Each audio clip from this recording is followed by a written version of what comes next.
And now call the Snoqualmie City Council meeting to order. All please rise for the Pledge of Allegiance. Councilmember Lassay, can you please lead us?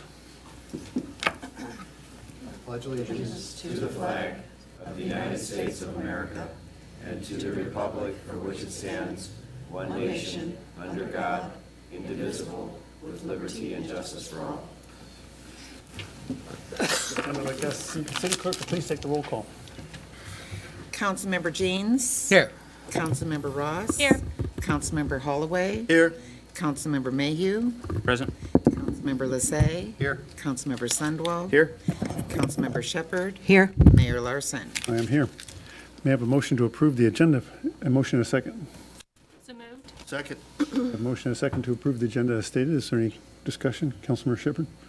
Yeah, I'd like to move the warrants, and I'd like to move the agenda bills down to their respective departments. So basically everything but the minutes. Right. Okay. Councilmember Jeans? We'd like to add to the committee of the whole an update from the ad hoc committee on the public engagement. Okay. Given that that's been an issue that the council requested, seeing no objection, I'll go ahead and allow that to be added to the agenda. All right, seeing no objection, we'll add that. Any other items, council? All right, with those amendments as stated, all those in favor? Aye. Aye. Opposed? Motion. Nay. Nay. Okay, so I have 5 ayes and 2 nay. Holloway and Sunwell. All right, with that, we'll move on to citizens' comments. At this time, we'll provide time for citizens to comment on items not on the agenda, but first, a few ground rules. First, Snoqualmie citizens who are not present have a right to have their elected representatives perform their duties on behalf of the city in an efficient and orderly manner. Therefore, comments will be limited to 3 minutes each. Second, please wait to be recognized. Come to the podium and state your name and address for the record. Third, direct your comments to the council as a whole and not to individual members. 4, please note that this is not a time to ask questions of the council, mayor, or staff, or to engage in debate. The council will quietly and respectfully listen to your concerns. And last, please respect the decorum of these proceedings, as all due respect will be afforded to you. So with that, would anybody in the public like to speak at this time? Joan, we've got a sign. Oh, is there a sign-up sheet that someone could? Thank you, Anna. Thank you, Anna. Appreciate it. Becky Bastian.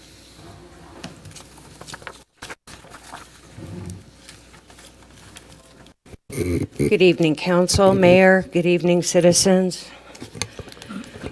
I'm sorry, Becky, just go through the protocol, name, address for the record. My name is Becky Bastian. I live at the end of Mayor Row. I don't give out my address anymore because there seems to be a violent attacker out there right now. And so it's bad enough that I walk this streets coming to and from City Hall, but any single one of us who have spoken against certain issues that the administration doesn't like, we either get belittled, we get name called drug addicts, alcoholics, we get wacko, we get Peggy Shepherd gets bullied in front of council. We've got staff here in city council that comes to places of public places and attacks verbally our citizens. And even myself got verbally attacked right here outside of Chambers. Now it starts with the mayor.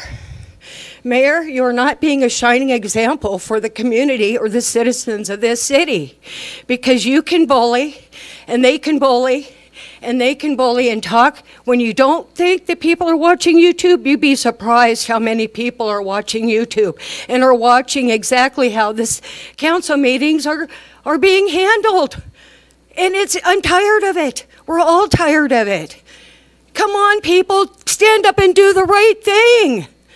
No, they get promotions and they get little steak dinners. And now I got a friend who got verbally attacked, assaulted, and beaten in her own home in downtown Snoqualmie. And nobody wants to, you want to play Ring Around the Rosie and Red Robin with the council members. Somebody better stand up and do the right thing. Anna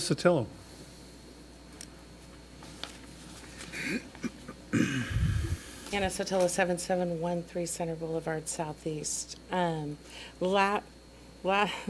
my address, Brian. Last meeting, I spent a little too long praising Public Works, and I didn't really get to finish my notes. But since attending last week's CDC meeting, I just have some more concerns. Like last year and last meeting, I'm here again tonight to ask you all for help to get better signage for the Ridge businesses.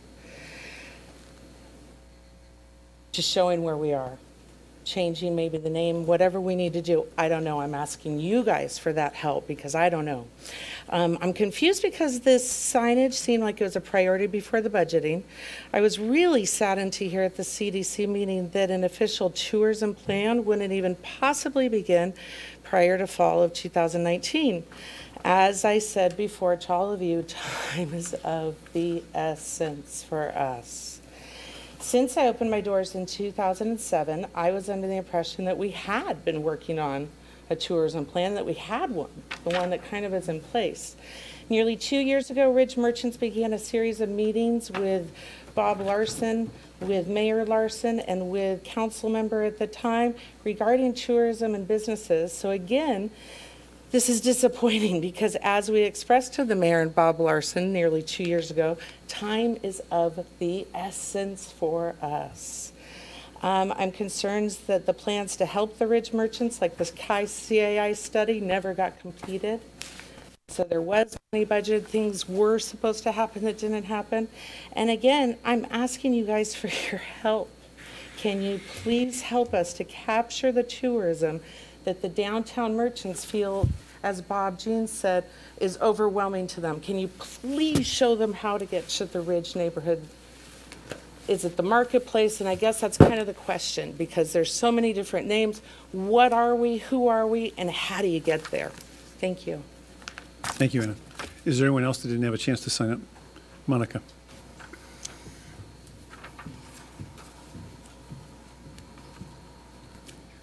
Monica Loney, P.O. Box 493.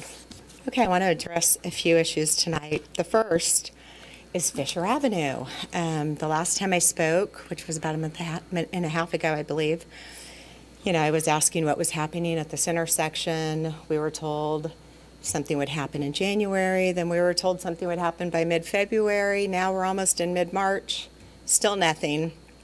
So I would appreciate it if the council can address that tonight because citizens would really like to know what's happening at their intersection because it is a public safety issue. I also want to discuss the Salish Lodge. I know there's been a lot of press on that recently. A very uneventful and one-sided news article, in my opinion, that was in the Valley Record regarding this very subject, which talked about how the individual, Jane Storrs, who challenged this decision made by the council, really had no reason to do so, and it was frivolous. Well, I disagree. As you know, I was at that court hearing, and I can tell you firsthand the judge didn't even look at the reasons why. The main reasons were the fact that the city chose to do no traffic study or environmental impact study, which, as being a Sierra Club member, I could tell you is absolutely ludicrous. Those were not the only problems with the plan. Soil erosion, water runoff going into the Snoqualmie River, many, many things, water allotments being available. None of this was addressed. Everyone on the council just voted yes, except for my friend Peggy Shepard. Thank you, Peggy, for standing up for citizens. At our meeting, the town hall meeting, the first and only one we've had in December, I did ask how will citizens benefit from this project, and Matt Larson went on to explain, it was the last question of the video, which is posted on YouTube, by the way, that a special arrangement was made between the Salish or the Muckleshoot tribe and the city to make sure that if the tribe goes with a trust type land situation and puts in a casino or whatever the case will be, that we will be receiving tax revenue. Citizens also have some, you could shake your head, Matt, but there are some issues regarding property taxes where the tribe is exempt, therefore citizens would have to make up the, say, $30 million that the project is worth. I don't know what it will be worth when it's finally developed, But if you could share that information, I've been asking Brian Holloway for the document since before Christmas. I don't even know the name of the document, so I don't know how to publicly request it. But if you could please be more transparent with citizens, I'd appreciate it. In closing, I'd just like to say the plat approval change you're talking about giving to Mark Hoffman and having the city council no longer vote on is not okay with citizens. We want our council members to represent us and to be accountable. If you want to change land use issues in this city, our council needs to be involved. Thank you, Thank Monica. you. Is there anybody else who'd like to speak at this time? Okay, with that, we will move on to the consent agenda, or move on to the minutes for the February 25th, 2019 regular city council meeting. All those in favor? Aye. Aye. Opposed? Motion is carried. Moving on, if everybody could. All right, looks like the two agenda bills go into, if the chair of the Parks and Public Works Committee could help me, remind me to take agenda bills 19 and 20 into Public Works and the resolution, all the warrant ones, including agenda bill 027, into F&A. That would be helpful. Well, in fact, Parks and Public Works Committee, let's start that. Agenda bill 19019, sewer participation easement agreement between the city of Snoqualmie and Mr. Roger A. Ledbetter and Lisa W. Thompson regarding King County tax parcel 312-408-9015. Mr. Roger A. Ledbetter requested sewer service from the city for the property located at 38331 Southeast 92nd Street, parcel number 312-408-9015, located in unincorporated King County. Snoqualmie Municipal Code SMC 13.04 allows properties to be connected to the sewer system and served when the owner executes a standard participation contract and the city council concurs. Authorizing the sewer participation agreement will allow city staff to issue a utility permit, issue the certificate of sewer availability as needed, and allow the side service to cross city parcel 312-408-9041. Move to approve sewer participation and easement agreement between City of Snoqualmie and Roger A. Ledbetter and Lisa W. Thompson regarding King County tax parcel 312-408-9015, and authorize the mayor to sign. Second. A motion and a second to approve agenda bill 19019 as stated by Councilmember Sunwell. Is there any member of the public that would like to comment on this item prior to action? Seeing no one move forward, council, any discussion? Councilmember Shepherd. So the reason I pulled this off, Councilmember Shepherd, if you could please pull your microphone close so we could capture in the record. so the reason I pulled this off the consent agenda is, but I was reading through the document and I didn't see any capacity identified. So I'm not sure how many ERUs that they're talking about. I assume it'd be, ERU is an equivalent residential unit. This is one residential unit on a It lot. doesn't specify that. They're very large parcels. It's in the county with a, like an R5 rating, so and the plots are not bigger than 5 acres. So you couldn't put more than one house on the lot if you wanted to in that zoning. It's my understanding. Mark or Dan or whoever, if they could. There was a specific question asked during Public Works to staff as to whether this was within capacity plans of the city, and the answer was yes. That was covered in committee. I think Councilmember Shepherd was asking about capacity on the particular lot. In other words, could the lot build 20 houses there and then after it's connected? Councilmember Shepherd, could you clarify? Correct. I want to know, they're very large parcels. One of the lots actually doesn't have a house on it, so I'm not sure what the actual activity will be on one of those lots. They'd have to come back, work through community development on any changes. No, let me clarify. Those lots are in the county, are they not, Mark or Dan? All of them. Okay. They're in the county. So they would not be coming back through our development? Depends on what they want to do, because they'd be contiguous. Oh, no, Johnson Heights is in the county as well. Right, You're they would be going to deeper Department of Environmental Right. Review up on Snoqualmie Ridge, the county's permitting office. Tom, go ahead. If they were to make any modifications other than a single house, they'd have to get a permit from the city.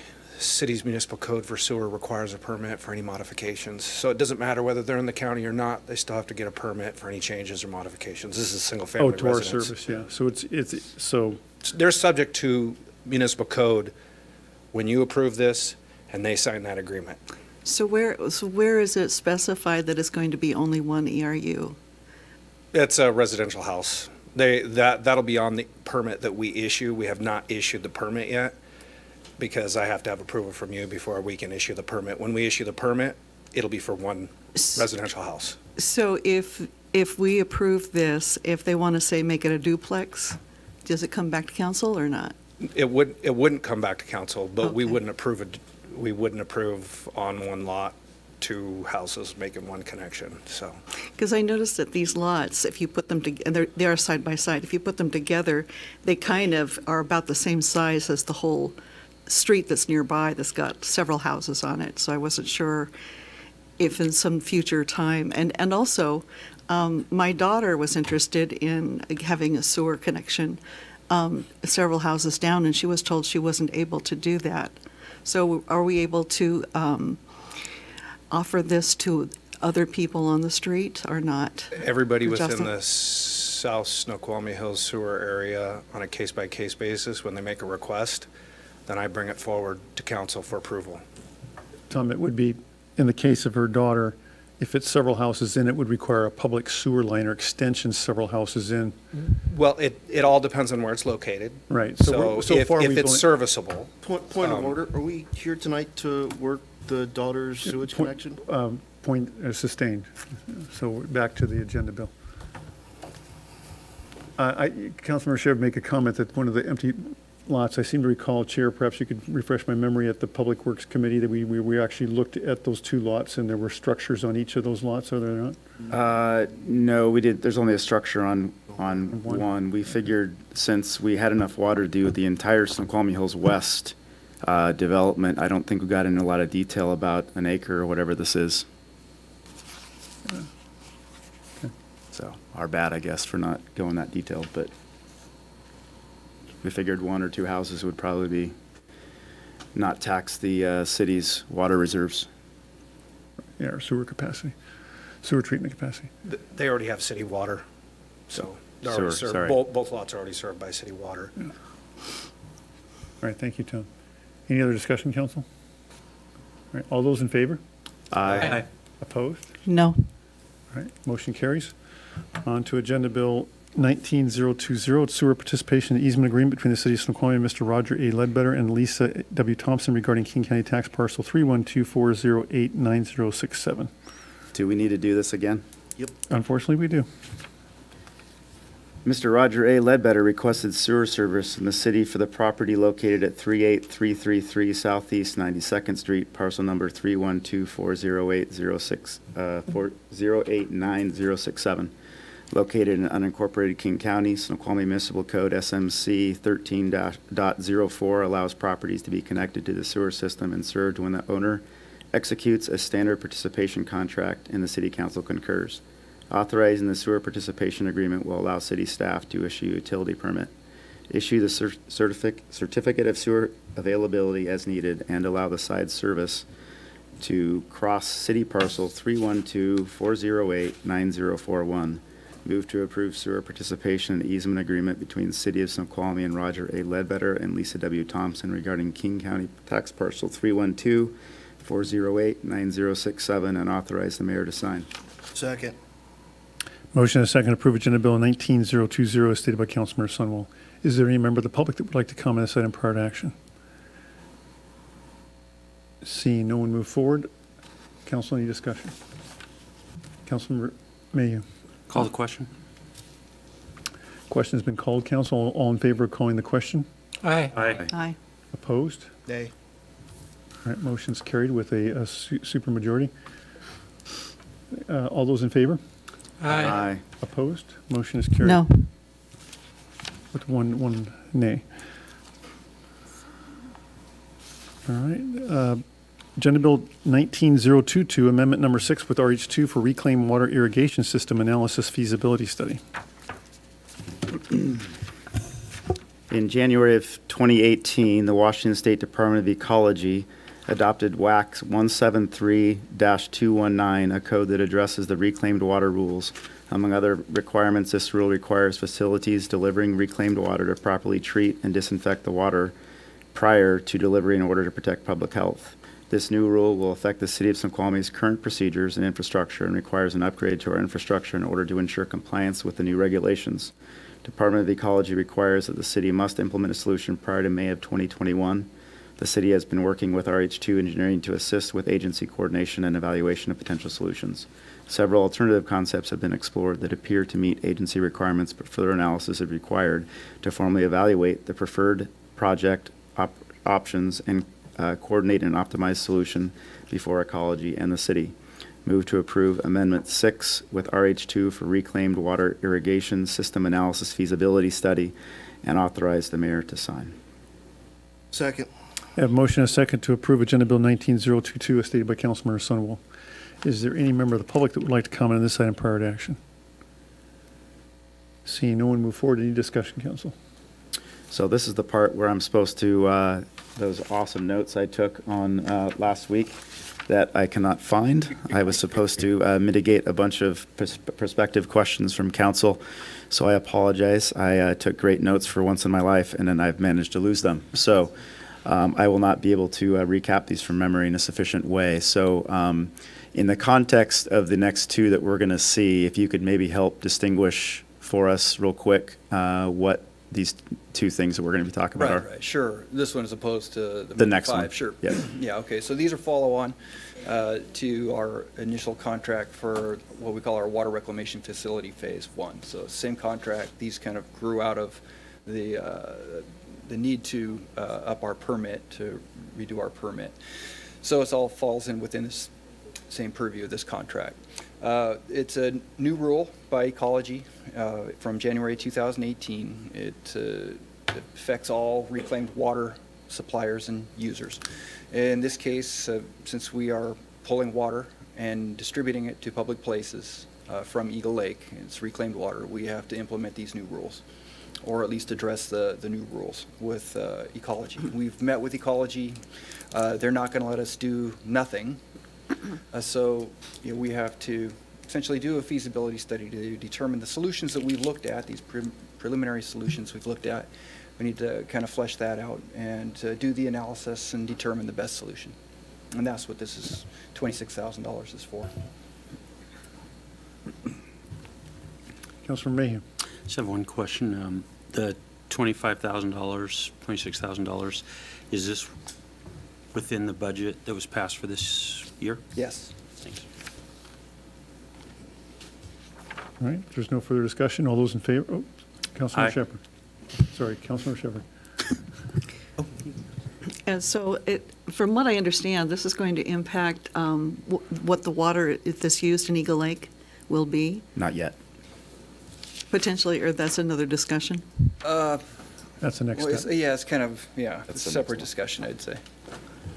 Okay. What the water is, I guess maybe I didn't understand your question. Well, right completely. now I know that we are using this reclaimed water in Eagle Lake, and if they can't use this water, then they have to use potable water, is that right? They being us, Or yes. whatever. Yeah, it's kind of that, we maybe could continue to use the water at Eagle Lake, but we would have to treat it, and to treat it, then we would have to build facilities to treat it, and then that would be tricky too. Prohibitive. Because, yeah, right. So there's other options. We could push back, or we could there's several things that we can do, and that's what we want to look at. So this would probably impact how much water we have available as far as? No, it's the same amount of water either way. It's just if one of the potential solutions is to reconfigure, disconnect the water that we distribute to public places, parks, the walkways along the roadways, places where we use this reclaimed water, we would use potable water instead. That would just mean that the potable or the reclaimed water that we're using now would just be available to the golf course to use, because they don't have the problem with the chlorination requirement. So this won't affect how much potable water is being used for irrigation? It's the same amount of water either way. Okay. So you're saying the golf course could consume nearly 100% of it even in the summer months? They will get all of the potable water. I'm sorry, excuse me. All the reclaimed All of the water. reclaimed water, right. And they could consume it all if we gave it to them, you're saying? Yes. Yeah, okay. And would it have to be chlorinated, or does not have to be chlorinated? Well, all of the reclaimed water that we send to Eagle Lake, they use. Plus, I can tell you, 80 million gallons a year of reclaimed water we send to Eagle Lake. We also send another 80 million gallons or thereabouts of potable water to Eagle Lake. So out of that, we take only 22 million gallons a year to do irrigation. The other 135 or so goes to the golf course. So the majority of it goes to the golf course. Yeah, So is it because it's private, they don't have to chlorinate it versus public where we correct. irrigate anywhere to city parks, et cetera? That's correct. We have to chlorinate it and they don't. Right. So you're saying of that net total of potable reclaim, that net wouldn't, or that total wouldn't change. You just basically say it's 100% potable to city's irrigation and just a higher proportion to the golf course. That's correct. That's what, yeah, well in excess of the amount that we produce. All right. Councilor Mayhew. So I may have misunderstood the point of that. Could we save this $75,000 by just sending them all of the reclaimed water? 75,000. That's what's being asked for. Or could we avoid the whole debate with ecology by just saying, you know what, we're just going to divert all the reclaim to the golf course if they could consume 100% of it? Yes, that's one of the options we're looking at. Well, but there's not a direct connect between potable and the irrigation systems, such as on the parks and on the parkway. You'd still have to work out a connection. We would have to do we would actually literally separate the water for irrigation. Yeah, so in other words, we still want this feasibility study to determine how much is it going to cost for us to unplug the purple pipe system from Eagle Lake and run a line from the potable water system into that pipe and provide it with proper pressure. That's not quite right, but. All right, well, okay. That was as much a question, I guess, as a statement. Yeah, the purple pipe is the line, the main distribution line, which goes from the reclaimed water plant up to Eagle Lake. That will continue, and we will still pump the same amount of water, reclaimed water, from the reclaimed water plant up to Eagle Lake. The purple pipe I was referring to, Jeff, is the stuff on the supply side. In other words, from Eagle Lake out to all the parks, it's all purple pipe from there, too. Okay, so the distribution side, the distributions of the irrigation distribution network. Right. Yeah, will be disconnected But for the public spaces. But there's a cost of doing that conversion, of having to unplug the purple pipe at the lake and then switch it over to a potable. There's some probably significant cost to have to find an appropriately pressurized potable water line to feed that distribution system, the current purple. Well, the line's already in place. It would just be disconnected from the pump station at the lake. Right. And reconnected at 2 locations likely. And there would be, backflow preventers At and what the additional cost? stuff. I don't know yet. That's the purpose of the Why you feasibility All right, study. so he just said what I was trying to say. Thank you. The feasibility study is trying to help us get to what's the cost of those conversions too. So. That's right. So we're gonna spend $26,000 to study doing something that is gonna cost whatever it costs anyway. Why not just do it and save the $26,000? That's what I'm trying to get at. Do what? Because, well, for a couple reasons. One is Disconnect the being part of energy. the permit, we have to demonstrate to ecology before we actually apply for it, that we've explored the options, and we have to get their approval before we do it. So this is part of it. We have, Yes, we have to get ecology's approval before we change our reclaimed water system and distribution system. Let me frame it a different way. Ecology's preference might say, well, why don't you just build a chlorination plant that can chlorinate the water that feeds both the golf course and the public, and that's what makes them happiest. But if we show them a price tag of $2 or $3 million to build that plant and service it versus $200,000 to a conversion for the city's system and then send the current reclaimed water untreated to the golf course, which they might not prefer, we need to make a case to them as to why we're going to go. Is that right, Jeff? That's okay. Correct, yeah. so, follow up? Go ahead. So if I understood what you just said, you're telling me that without the state's approval, the state will require us to spend $3 million on this plant, and we I can't. pulled that number out of the air. Well, whatever the number is, that they control our budget. I don't, really? No. Without this plan, you cannot take the reclaimed water from Eagle Lake and use it to irrigate public spaces. That will have to stop. Public spaces. Right. That's what he said he would stop. No, this plan, the cheap version of the plan is the public spaces are irrigated with treated water, chlorinated potable water. They have to look at alternatives that says, how can we make Eagle Lake in such a condition that the water can be used both for public and for the golf course, and what that alternative is, and that's probably pretty expensive. That's So I correct. And yet- understand that. What I don't understand is why. Yeah, because we have a permit, right? And the permit is with ecology, and it provides all of the things that we have to do to meet their, to be compliant with the rules, right? So if we're going to change that, we have to go through the process of demonstrating to them that, one, we've done the analysis, and that, we're choosing the correct solution, which meets their authority. We have to get their concurrence if we change it. It's called an unfunded mandate. We just have to figure out which way to fulfill the mandate. It's still not. Councilmember Sunwall, and then I'll come So back. I think, I understand what Jim is trying to say. Let me try this a different way. So with or without a study,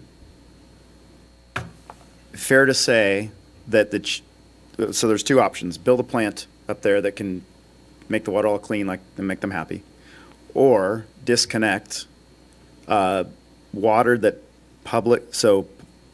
water that is used to water public parks and public spaces, disconnect that from the non-potable water and reconnect it to the potable water, right? Those are the two basic options. There's a third one, Okay. which would be to push back on ecology. Okay, well, fine. So those are the two do something options, right? Would it be fair to say that clearly the cheaper one would be to disconnect and reconnect to potable water? Of the do something options is very much the cheaper, Okay. the less expensive So I solution. I think what Councilmember Mayhew is saying is if that, we're always generally going to choose the cheaper option. If we know that's the cheaper option, and we are no longer watering parks with anything but potable water, then what does the ecology have to approve? Because the rule is that we can't use non-potable water in public spaces. If we stop doing that, there's nothing to approve, and why would we need a study talking about 2 or 3 different ways to do it if we already know the cheapest way? Why not just do it? It doesn't give you the pushback option, but. Yeah, well, yeah, there's that, and there's the prospect of making a decision without, essentially your guys' approval without having a study, right? So, I mean, if you guys are fine with me making that decision and moving forward with it, I mean, then I don't even know if ecology is going to accept that, because we have to get their concurrence, right? But the rule is that you cannot disconnect, water right, public stuff with poop water, or treated water, whatever it's called, treated water, or non-potable water, okay? If we just stop doing that, we could just stop watering our parks, right? And that would meet that agreement that we're no longer allowed to do that. If we start hooking up water that you and I drink and water in our parks, what do they care? that meets the requirement. But I don't know if I can answer. I'm sorry, Councilmember Shepherd, round robin. I'm going to Councilmember Shepherd, then Councilmember Holloway. Yes. So I think that if we don't use the reclaimed water, I'm not sure where that reclaimed water is going to go, or where the water that would have been reclaimed water. You have to do something with it, right? It goes to the golf course. Well, I mean, if you didn't send it to the golf course, if you didn't send it nowhere, then where would it go? The river. Well, otherwise it would go to the river. If we didn't have a reclaimed water system, it would discharge to the river. You could actually just put it in the river as is? Yeah. That's what we do. That's what we do now. We already do send some. During the winter months, there's a little demand for the irrigation. The irrigation's not running, so a lot of it has to go in the river. Yeah. We're actually required to put a certain percentage of it back in the river. I was just thinking of it, they would have to treat it in order to even put it in the river, I would assume. Yes, absolutely. So you would have to chlorinate it one way or the other, right? No. no, Oh, No, we don't chlorinate it before we put it back in the river. No. okay, it is treated. Yeah. It is not chlorinated. okay.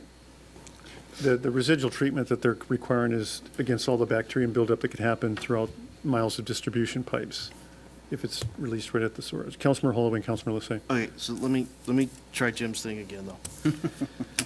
Can this study be focused just on separating potable irrigation from reclaimed water irrigation as the only option, and that taken to ecology? My point, there are 2 points. One, you have to do some study, because you can't just swap hoses around without ecology getting mad at you. You have to show them the plan of what you're going to do. Instead of a analysis of alternatives, which is part of the study you're proposing for $26,000, is there an option to say, just separate the systems and that's what we go with? That's primarily what we're doing. What's the risk in doing exclusively that? I don't know that there is a risk. You say I don't, there's no risk that I can think of. Councilman Lissay. I think the council's asking some really good questions. The challenge to this is even though we went through this in committee, we don't know exactly what the WAC rules are. We don't know exactly what ecology is going to require. We don't know exactly what the options are. There may be 7 or 8 different options based upon other cities. I think what we're missing here is that this is to get a professional opinion based upon licensed professional engineers' data. Spending $26,000 to get that, to be able to back up any sort of what we might want, is money well spent, considering that the option, the worst case option could be millions of dollars, the best case option could be thousands of dollars. I think it's a no-brainer. I don't understand why we're challenging things we don't understand. We're making comments about things we don't have all the detail on. I think the agenda bill allows a professional consultant to figure that out and come back to council with recommendations on what we should do. I think we should listen to that. Councilmember Holloway. In the follow-up, the pitfall of what I propose is that you may go to ecology with a system separation and they're going to immediately ask you, what about the duck water? You pretty much have to have both sides of that answer to get past ecology, and they should do the study to give us those alternatives to present to ecology when they can ask us, how much does it cost to treat the duck water? Councilmember Ross, Councilmember Sunwall, Councilmember Mayhew. And you mentioned earlier, this is part of the permitting process, right? We already have a permit, but now we're talking about a changed permit, so we have to be able to prove it. Correct, yes. Okay. Councilmember Sunwall. Yeah, I completely understand Councilmember Murray's question, and it's brought some questions in my own mind. But at the same time, as I think Councilmember Lissay has mentioned, there is a certain degree of air cover that comes with this. I'm glad you aren't just, the department isn't just like, oh, we should do this, and they go do it. I do think having some professional air cover over this so that we can point back to, yes, XYZ company said this was a viable path to take, versus someone in the department's swag at what a viable, if there was something that would happen down the road, it would be nice to be able to have something to point back to that was paid for and professionally done. And at the end of the day, I don't ever want to quibble over 26.7 or 25.7, but it is a rounding error of sorts in this overall budget. Yeah, I agree. Councilmember Mayhew. So I haven't heard tonight. Doing some Kleenex? IT department? Glad there's video with that whole series of comments. Bob's getting stuff. Tell us. All right, I got it. You were saying? Is this potable liquid, or is this Not anymore. You lost control of it. Yeah. Just reclaim it, Councilmember Mayhew. I'm going to move mine over here. Do we need, to clean this up, do we need a study? No, because you didn't have a permit to do it in the first place. Afraid there's no defense to that. Fortunately, we can laugh at ourselves.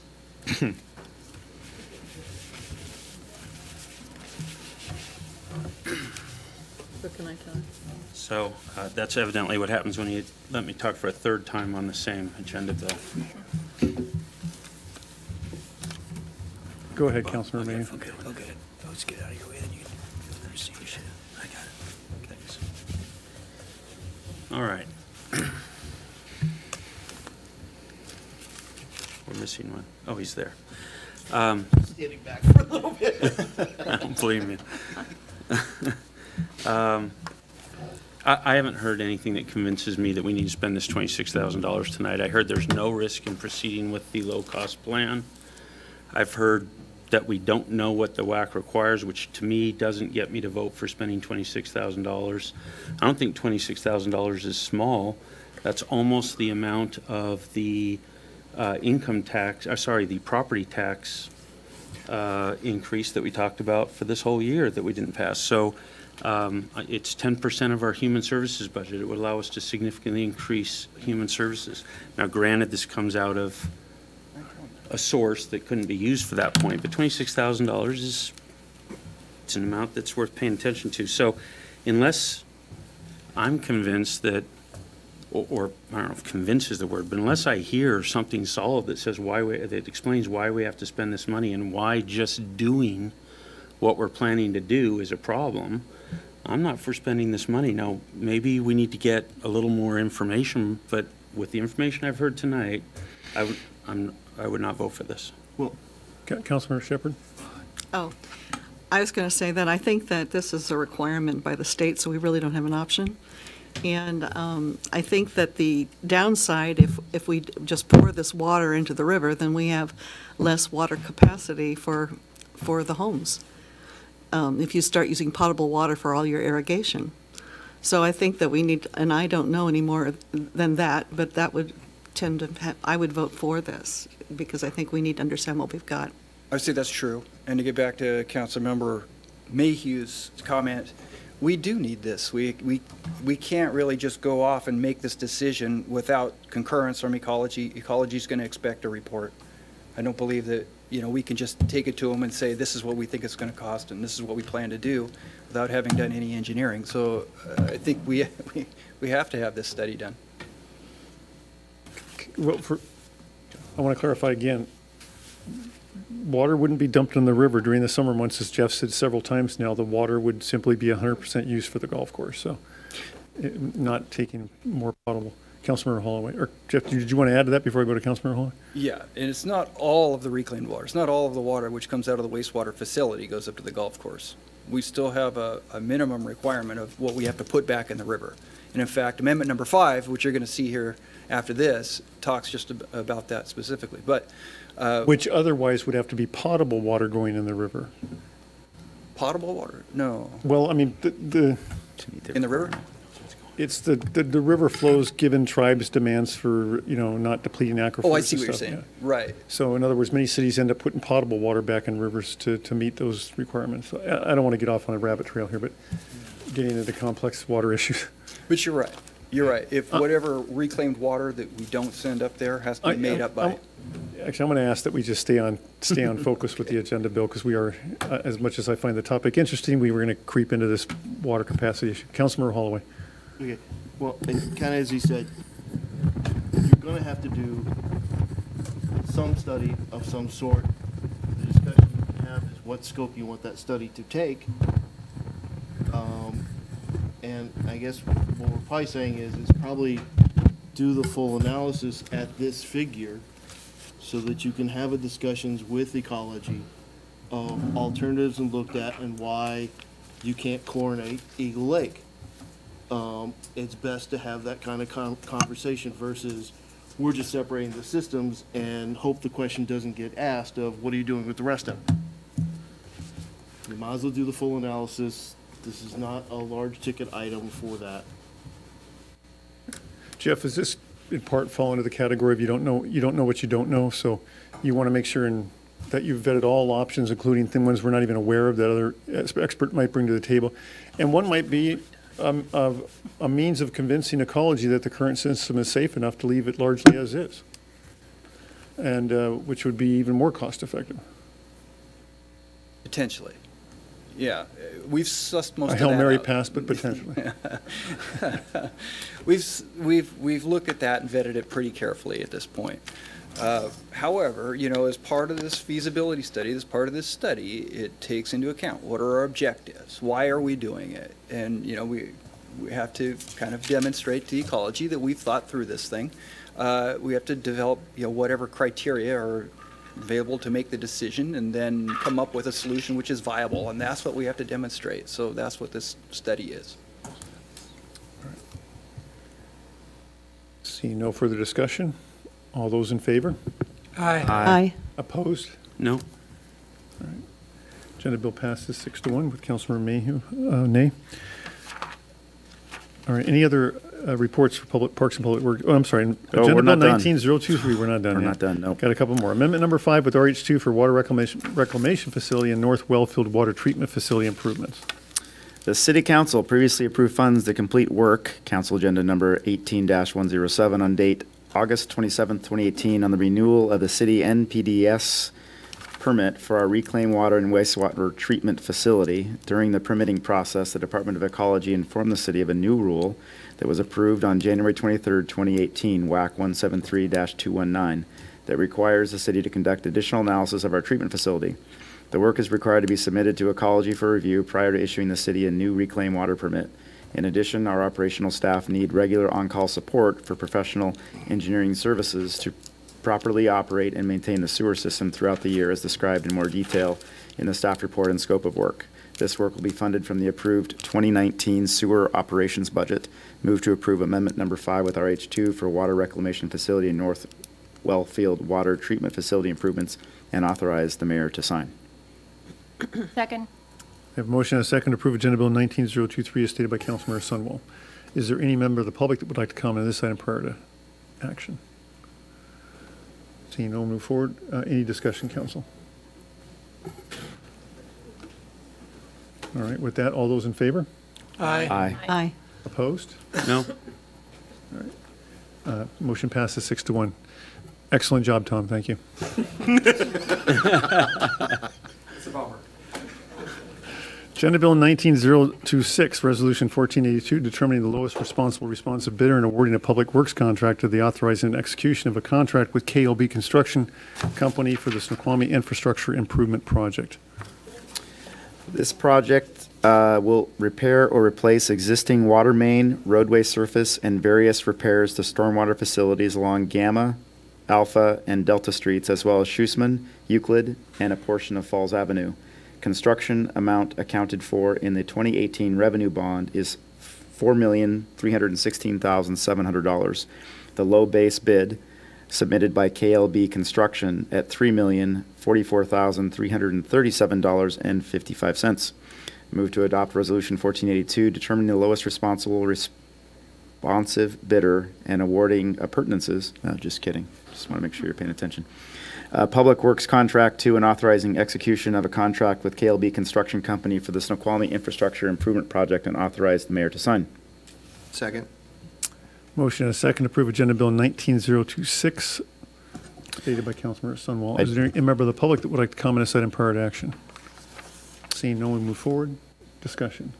I did want to give a summary on this Yes, one because I do go ahead and have go to from Councilmember. memory on this. So if you look at the vicinity map, and I don't know if it's even worthwhile bringing up on this, but so this is a pretty significant undertaking going on the Greek streets and on Schussman that will be occurring, if I remember correctly, in the April, May, and even into June timeframe. One of the things that I know is going to come up in this that we did talk about is we talked about sidewalks. So this bid is for, what do we call it, curb to curb. So it will not include sidewalks. Sidewalks would be, I believe $650,000 was the rough number that would cost to add sidewalks to this project.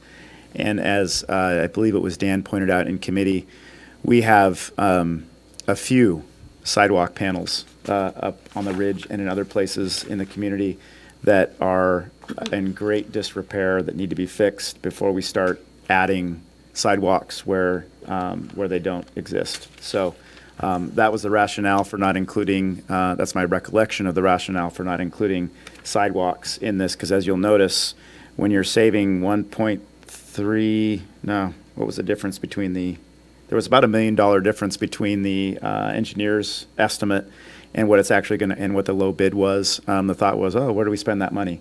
Well, we thought it wasn't on sidewalks. So that's just kind of a recap of where that was in case that question does come up. I assume you're going to clarify why that money can't be spent. Point of clarification.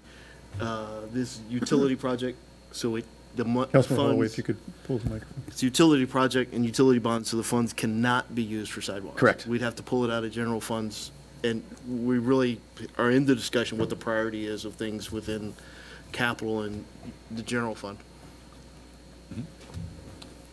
And it's not just not putting sidewalks where they don't currently exist. It's recognizing that some of the sidewalks are, clean them up, and they're narrow within the current standard, but they're operational. We would just replace the ones that need replacing. Yep. Councilmember Shepherd. So can you pull up number 2 on your exhibits, the one that has no additives, and tell us what do you mean by no additives? Oh, that is what Councilmember Sunwall was just talking about, the additive bid items, the sidewalks, street trees, that type of thing. This bid tab excludes those. So if you look at the contractors that bid on this, I noticed that one of them, it seems to be a landscape company. I think the one to the far right. You go over to the. Okay, A1 landscaping. Yeah, so this is work to do the streets, but we've got a bid from a landscape company. Can you just kind of explain why that is? On a competitive bid, actually, anybody can bid on the project. That doesn't necessarily mean that they're going to get it. A1 actually is a fairly large company, so it doesn't totally surprise me that they're there, and it doesn't totally surprise me of the location on the bid tab where they're at. So. Okay. And still on this same sheet, if you go back to the left and go down to where the totals are for KLB on the second page. Just scroll all the way down.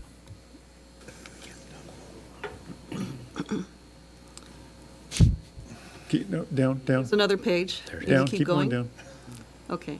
So I noticed that there is an amount, subtotal for 3.1 million, which is higher than the total amount. Why is there a difference there?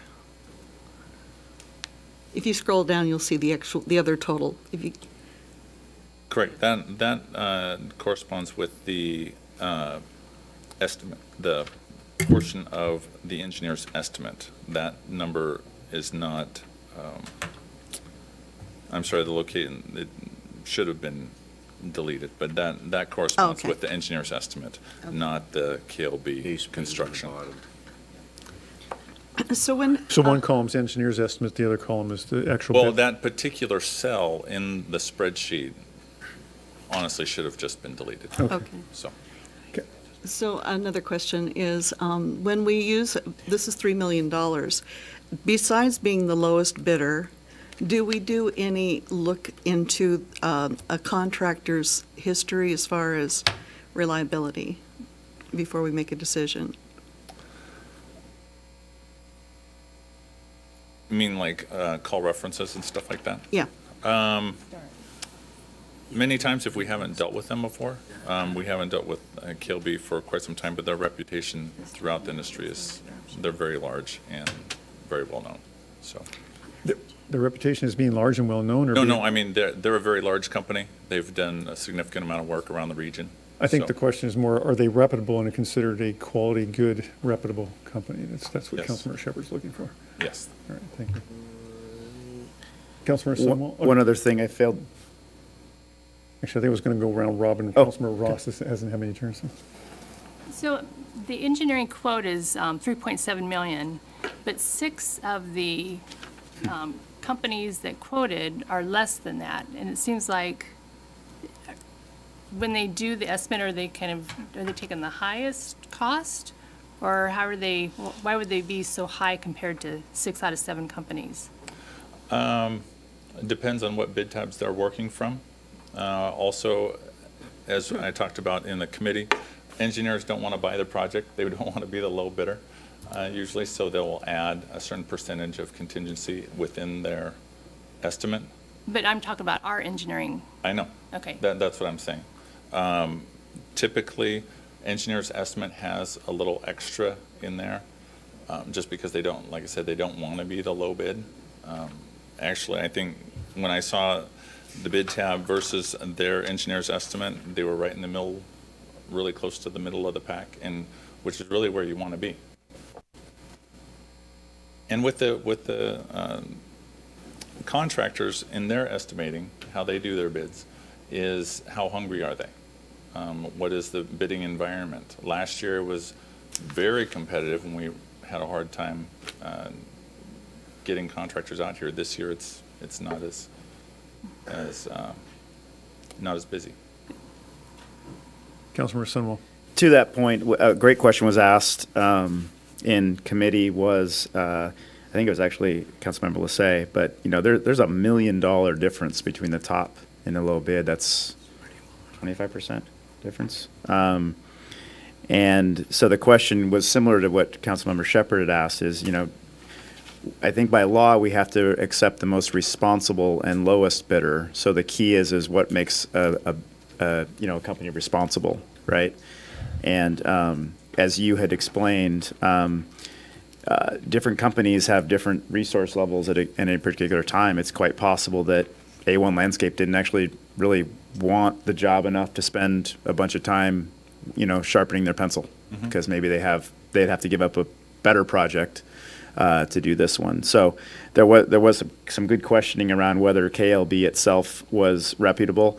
I've seen KLB trucks all over the place. That doesn't mean they're reputable, but it tells me a lot of people are hiring them to do work. And so we were comfortable coming out of committee that, and again, the only way we could punt on them is if they were deemed not responsible, because there's no question they're the lowest bidder. And so it was determined after some questioning that the department had done their due diligence on making sure they were a responsible bidder. Councilmember Shepherd. So I did Google KLB, and I did find something that was not perfect for them, and I don't know how severe it is or how common things happen for contractors, and so I'm not throwing them under the bus. I just want to be sure that I'm grateful that we are doing competitive bidding. It's kind of a huge relief for me. But I just want to be sure that when you go to the lowest bidder, you make sure you get a good bidder or a good contractor. Correct. As Councilmember Sunwall, I think, articulated, it's always the lowest responsive bidder, and that's what the state requires. Yet it's a pretty kind of high bar to make a real case that they're an irresponsible or not a responsible bidder, and so we have little leeway. We have to go with the lowest bidder, unless you can make a case that they're irresponsible. And almost any company now, you'll find, some negative reviews. So it would have to be a pretty powerful one. Any other questions or debate, Council? Councilmember Mayhew. Yeah. So, can we put the summary statement back up? The IT guys have shut down my computer, so I can't read anymore. They're trying to protect it, Councilmember Mayhew. It's this patch installation is progress covering the screen. I can't. You can hide do anything. There's a hide button. You can? You can read that? You spill coffee on it, it'll shut you out. Okay, now I can read it. I'm just curious. I just want to verify the answer on this. Here we have the statement, construction and the revenue bond is for, which doesn't matter about anything. I don't even know why that statement's there. The revenue bond says that we can spend that money on anything in our approved CIP or utility CIP. So I don't know what that statement's doing, but my question simply is this amount, I guess, the $3 million within the budget in the approved utility CIP, which is the thing I think we want to hold ourselves to? Yes. Say yes. Yes. Well, I mean, in the budget section, it says that. Robert, go ahead. I'm just looking for a yes. That's all I need. Okay, then yes. Thank you. Yes. All right, any other debate, questions, Council? All right, all those in favor, Councilor Holme. I got one. So all these vendors are in good standing with the state, correct? Correct. Well, guy, I'm trying to do lessons learned here. Not on this, but the way you define them as responsible bidders is that they are on, I can't remember the approved list of contractors for the state, and we review contractors off that list, correct? There would have to be a certain set of circumstances that would bar them from bidding. There's no such document that we're aware of. We don't look at a state's approved list. They don't approve contractors for bidding, as far as I understand. They have to have a business license. They have to be bonded. They have to be insured. But we don't go to a state portal and find out if KLB's on that list. In this case, they are on the list. So right. But that's what I'd call coincidental. Okay, so we're clear. So I'm just, in the future, I'm looking for a canned set of answers. When I ask what is a responsible bidder, I'm looking for an answer like that every time I ask it. Just so we're clear, if they're not on that list, does not mean that they're not responsible or responsive or eligible to bid on a project. But we ought to get away that each contract is unique in and among itself in making those determinations. We ought to have a consistent way of, we're saying we've made that determination. Same thing when we ask, is this in the budget, the same answer ought to come out of, we had this in the approved budget of applications, or projects, it was this amount, the contract is below this amount, done deal. Okay, think about it moving forward. We ought to be able to almost checklist these things in these discussions to say, here it is, here it is, here it is. Okay, I'm done. All right. Any further questions or discussion, council? All those in favor? Aye. Aye. All those opposed? Motion carries unanimously. Parks and Public Works rests its case. All right, thank you. Community Development Committee, Agenda Bill 19024, approval of the Lodging Tax Advisory Committee mid-year recommendation for the 2019 funding allocations for the Visitor Center. Lodging Tax Fund Advisory Committee, LTAC, is responsible for requesting, receiving, and evaluating applications, requesting funds for tourism-related programs in Snoqualmie, determining eligibility of the applicants, and providing a recommendation of lodging tax allocations to the City Council. LTAC reviewed the application and recommends full funding in 2019. Move to approve the Lodging Tax Advisory Committee mid-year recommendation for 2019 funding allocations for the Visitor Center. Second. I have a motion and a second to approve Agenda Bill 19024 as stated by Councilmember Mayhew. Is there any member of the public that would like to comment on this item prior to action? Anna. Anna Sotelo, 7713 Center Boulevard Southeast. One of the things that I heard in the CDC. And I'm sorry, could you pull the microphone toward you? Sure.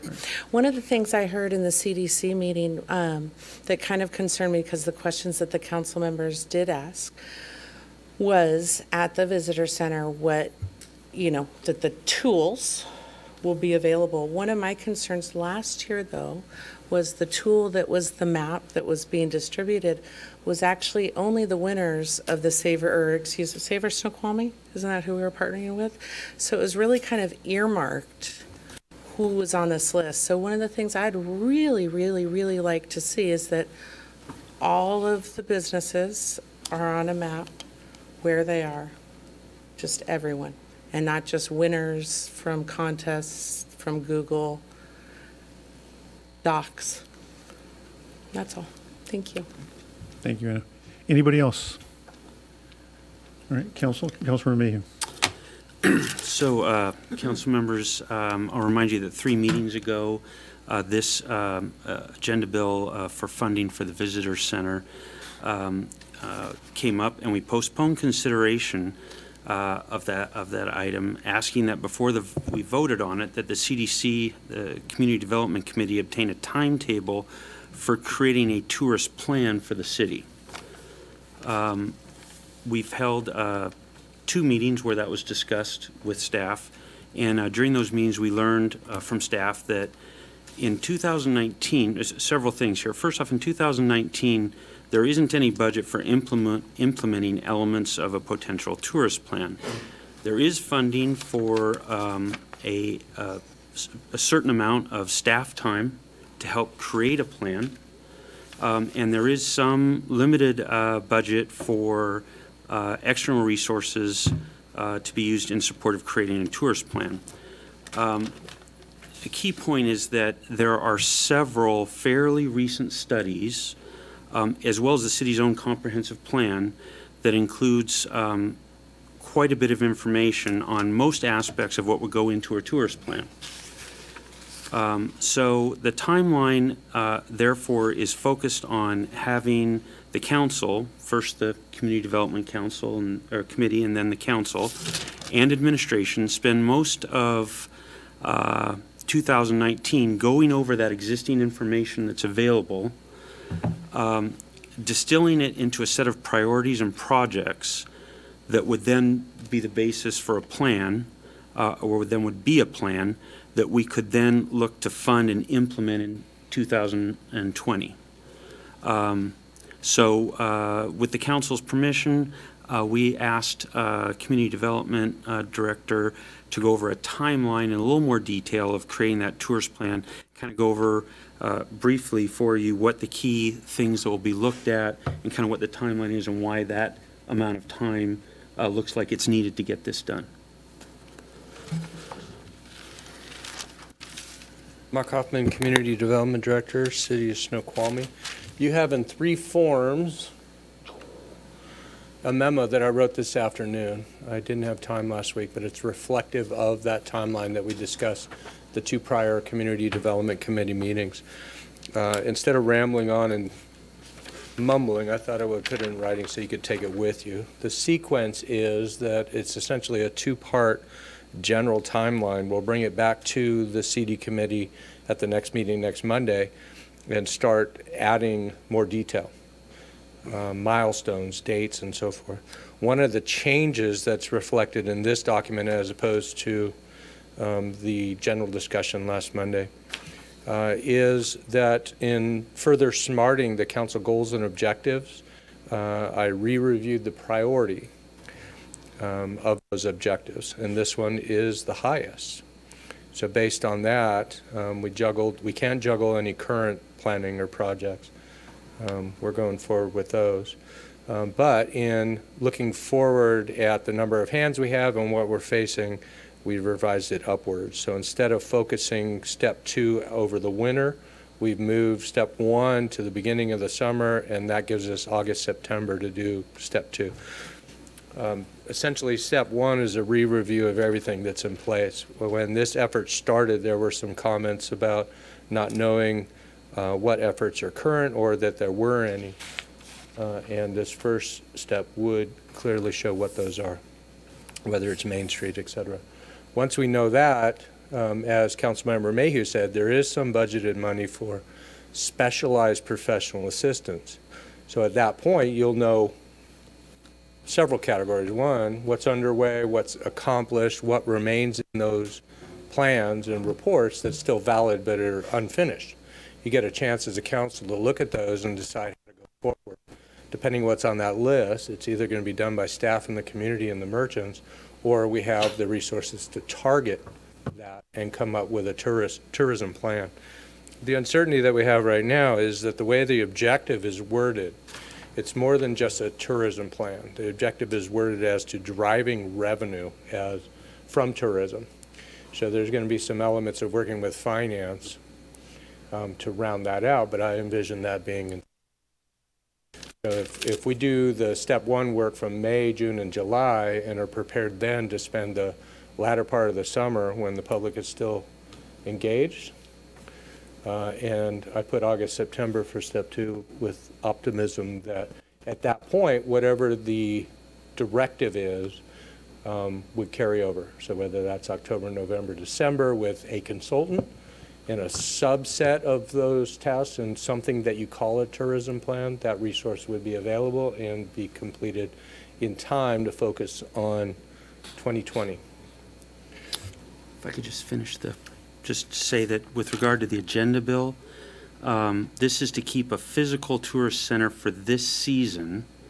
One of the things that we also talked a bit about in the committee was that the chamber has a project going right now to put in electronic tourist kiosks, which sounds very exciting. They're not asking for city funding to help them do that. And they're moving forward with it. They're attempting to move forward with it, I think, pretty quickly. We're monitoring and participating, meeting with them, I think. Meeting with them and participating in their discussions. And so the thought, though, is that we don't know yet, despite they're trying to move as quickly as we can, we don't know what their timeline will ultimately be, when they'll be able to have those kiosks up and functioning. And so the thought was to bring this agenda bill back, which would allow us to keep the physical tourist center for this season while that chamber project's going on, while this tourist plan is being conducted, and that's the basis of bringing it back to you. Councilmember Sumwell. So, this is good. I promised I'd vote for this if you guys lived up to the thing and came back with at least a roadmap, this is good. The question I have, though, is can we use, you talked about funding, and this might be a question for the attorney, but I think you probably know the answer, Mark. Refresh my memory. Can we use LTAC money to fund a city tourism research or plan or something like that? The short answer is heads and beds promoting tourism. So it'd be a stretch to say that the use of that money for preparation of or professional help with a tourism plan does that, whereas events, facilities, visitor center are pretty direct. The answer is yes for those, but it would be a gray area to say that preparation of a plan fits that, but I'm not going to say no. Okay. We could look into it if you'd like. I think that's something certainly worth looking into. We have a $91,000 projected balance at the end of this year. I guess 80 by the time we approve this. Yeah, if approved tonight, we would have. So we're going to possibly I'm not suggesting we rate it to do that, because I'd like to have that money to execute on the plan. Yeah, so and we don't think we'll need the LTAC money or reserve balance for this. Okay. When we informed the budget in November and December, professional services were one of the categories, and knowing the status of the goals and objectives at that point, we put money in there. But in comparison to an affordable housing plan, we didn't go to another city and say, give us an estimate. How did you update your housing element, and how much did it cost, and how did you do it? We just figured that most of this would be done in-house. A lot of it would be relevant to revenue, which would be the administration department, and we do have money plugged in for a tourism plan. What we don't have, as Councilmember Mayhew said, is a budgeted amount that says, let's go just call up Roger Brooks and say, forget what's happened in the past, or even review what's happened in the past and give us a brand new study. Okay. We don't have that in the budget, nor do we need it. Councilmember Jeans and Councilmember Shepherd. Mark, I think I heard you say that this, when we come up with this plan, whatever it'll be, there will be input from the staff, certainly, probably major input from the staff, but also input from the merchants and from the citizens. So and we haven't figured out maybe yet how we're going to do that, but the merchants downtown, the merchants on the ridge, get input from them. How we get input from the citizens, I would hope that we would consider that as one of our town hall meetings to draw attention to what our challenge is and what we're trying to do, and get some input from the public there. And we'll talk more about that ad hoc committee later in this meeting. Would you comment on whether that makes sense? It makes absolute sense. The two categories of tourism, generally for revenue, we're going to focus on more than 50 miles away and so forth. But there's a category of tourism that's both in the valley and here. Downtown Snoqualmie is the downtown for the rich. So if you're looking at revenue, it matters to both. When we looked at the events coordinator, we factored that off, always knowing that when we look at tourism, we're going to take an overall look at both those categories and try and define what we're targeting. That would define the programs. Are we advertising on the cruise ships? Are we advertising more local, like on Savor Snoqualmie? And getting metrics. That was one of the other elements. So involvement of the merchants and the public is key. And not only for what the tourism plan is, but what it isn't. When all is said and done, this still has to be a community we live in, as opposed to a Disneyland that's just designed for tourism revenue. Right. I think just to clarify, Center Boulevard is also a downtown for all residents, but a Yes. retail center for all residents. So. Any further discussion or questions? I didn't know who was first. Councilmember Shepherd and Councilmember Ross. So whenever we promote, if we promote a single business, do we promote all businesses? Or how does that work? One of the public comments just prior to this was in regard to Savor Snoqualmie, which essentially is a website put in place by Mountains to Sound with North Bend, Carnation, City of Snoqualmie, and any other interested party. They ran a business promotion and had certain criteria to get on there, and as dissatisfied that was not a city program. We use our port grant to fund our portion of Savor Snoqualmie, so it wasn't a tool to promote all the local businesses in the city of Snoqualmie. That's more of the chamber's job, and the chamber goes North Bend and Snoqualmie. If this kiosk thing from the chamber comes about and they put a kiosk or two downtown at the falls by Memorial Day, that won't be an issue. They won't have the same criteria as Savor Snoqualmie because it's a different tool. It's more of an outreach. The advantage of that program, fairly advertising all relevant businesses and opportunities, is that we can key off that and use it for the beginning of a mobile visitor center, which was discussed for the last 3 years, instead of bricks and mortar. Is it possible for us to change what we've been doing as far as, I know that we had an opportunity to decide about some money that came from the port, I guess it was, SeaTac. Port grant, yeah. Yeah, that went over to whatever it was. But anyway, it did omit some businesses, and I think that it would be helpful if we could somehow. That element is a Savor Snoqualmie element. Even though we get a port grant and identify some uses that go towards Savor Snoqualmie, wayfinding is a prime example, website, a virtual tour, that was purely a Savor effort. And so the dissatisfaction was that the criteria was seen as wrong. But what I'm saying is it wasn't our program, even though we participate. I think the answer to the question directly, though, that yes, it's possible that as Mountain Sound Greenway's intent at the end is to hand off that endeavor to local communities. Yeah. And if a goal, a different goal or objective could be to say, let's expand to include all businesses on there, that people can find all businesses. Yes, the answer is yes, those things can be. We're finding Savor isn't the mobile visitor center that we think we're looking for, but that this platform possible partnership with the chamber could be. Or a tourism plan could identify some other platforms that we might want to focus on. Councilmember Ross. So you talked the kiosk program that the Snoqualmie Valley Chamber is working on. They do think they might have it done by late May, early June. And they're talking about putting them like at the Falls, at the Hampton Inn, at the train depot, and even at the casino. So that would help draw people from each of those areas, and especially up on the ridge. That would help our ridge retailers and restaurants. The proposal that we're talking about right now, the AB proposing the gallery for visitor center, they're stating they may only get 6,700 visitors in there.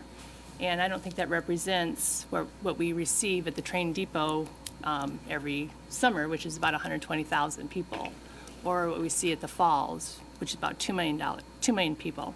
And so I'm not sure that funding this visitor center makes sense to us. I think that $11,000 could be used perhaps on these kiosks that the Snoqualmie Valley Chamber is trying to make or install. And I know they haven't asked for LTAC money yet, but they are interested in doing that. So. Not sure if there's a question in there. Yes, it's looking like, and I didn't go to the gala, they're doing fundraisers, and of course there's optimism in the beginning. We haven't circled back to see the amounts that were raised from those events. Hopefully it was good. Then the LTAC question came up. They could submit a mid-year request at any time. There's going to be approximately 80,000 in there. The difficulty I have is right now it's a chamber program, and we're monitoring as opposed to taking it over or start making decisions for them. My hope is it's successful and they get 1 or 2 kiosks by Memorial Day.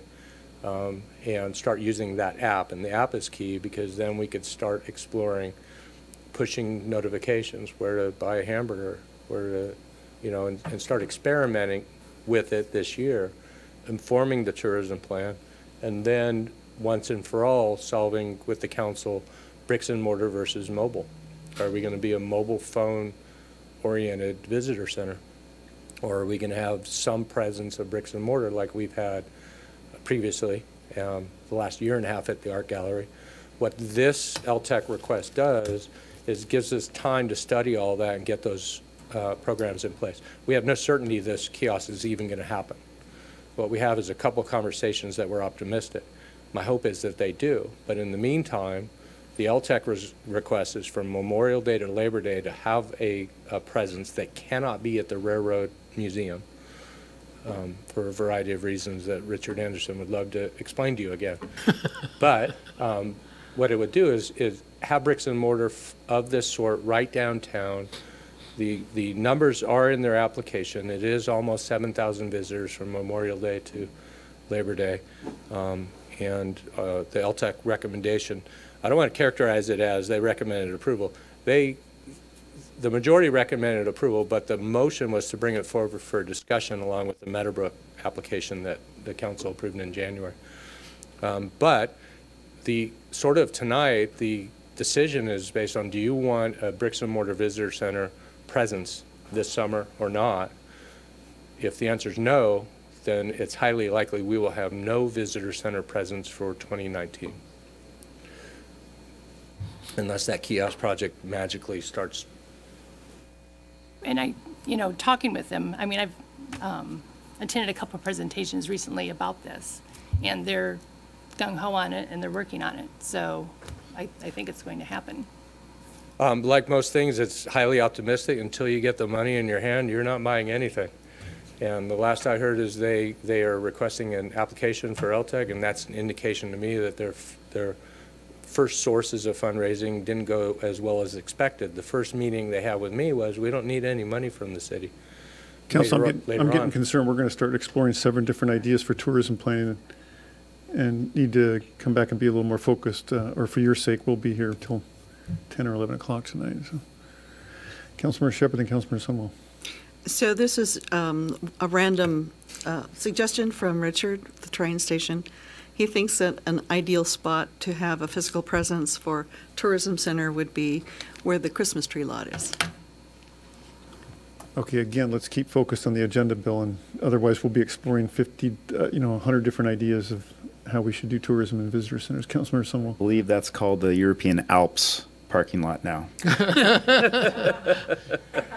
So I'm just making a motion to call the question. I feel like we've got it. Okay. All those in favor of calling the question? Yeah. Aye. Opposed? All right, motion is carried, so the question has been called. All those in favor? Aye. Opposed? Nay. Nay. That's 5, 4, and 2 against. Motion passes. Are there any other reports for the Community Development Committee from the chair? No further report. All right. Finance Administration Committee. Approval of warrant, as warrants as stated in the agenda packet. If I could have a motion in a second, please. Okay, move to approve claim warrants checks 47935 through 48100 and electronic payments totaling $1,887,233.17 and payroll warrant checks 72429 through 72431 and electronic payments totaling $533,766.77. May I have a second? Second. Yeah, or as stated in the agenda packet, sorry. Might as well do it. Might as well do it. Is there anybody in the public that would like to comment on on the warrants prior to?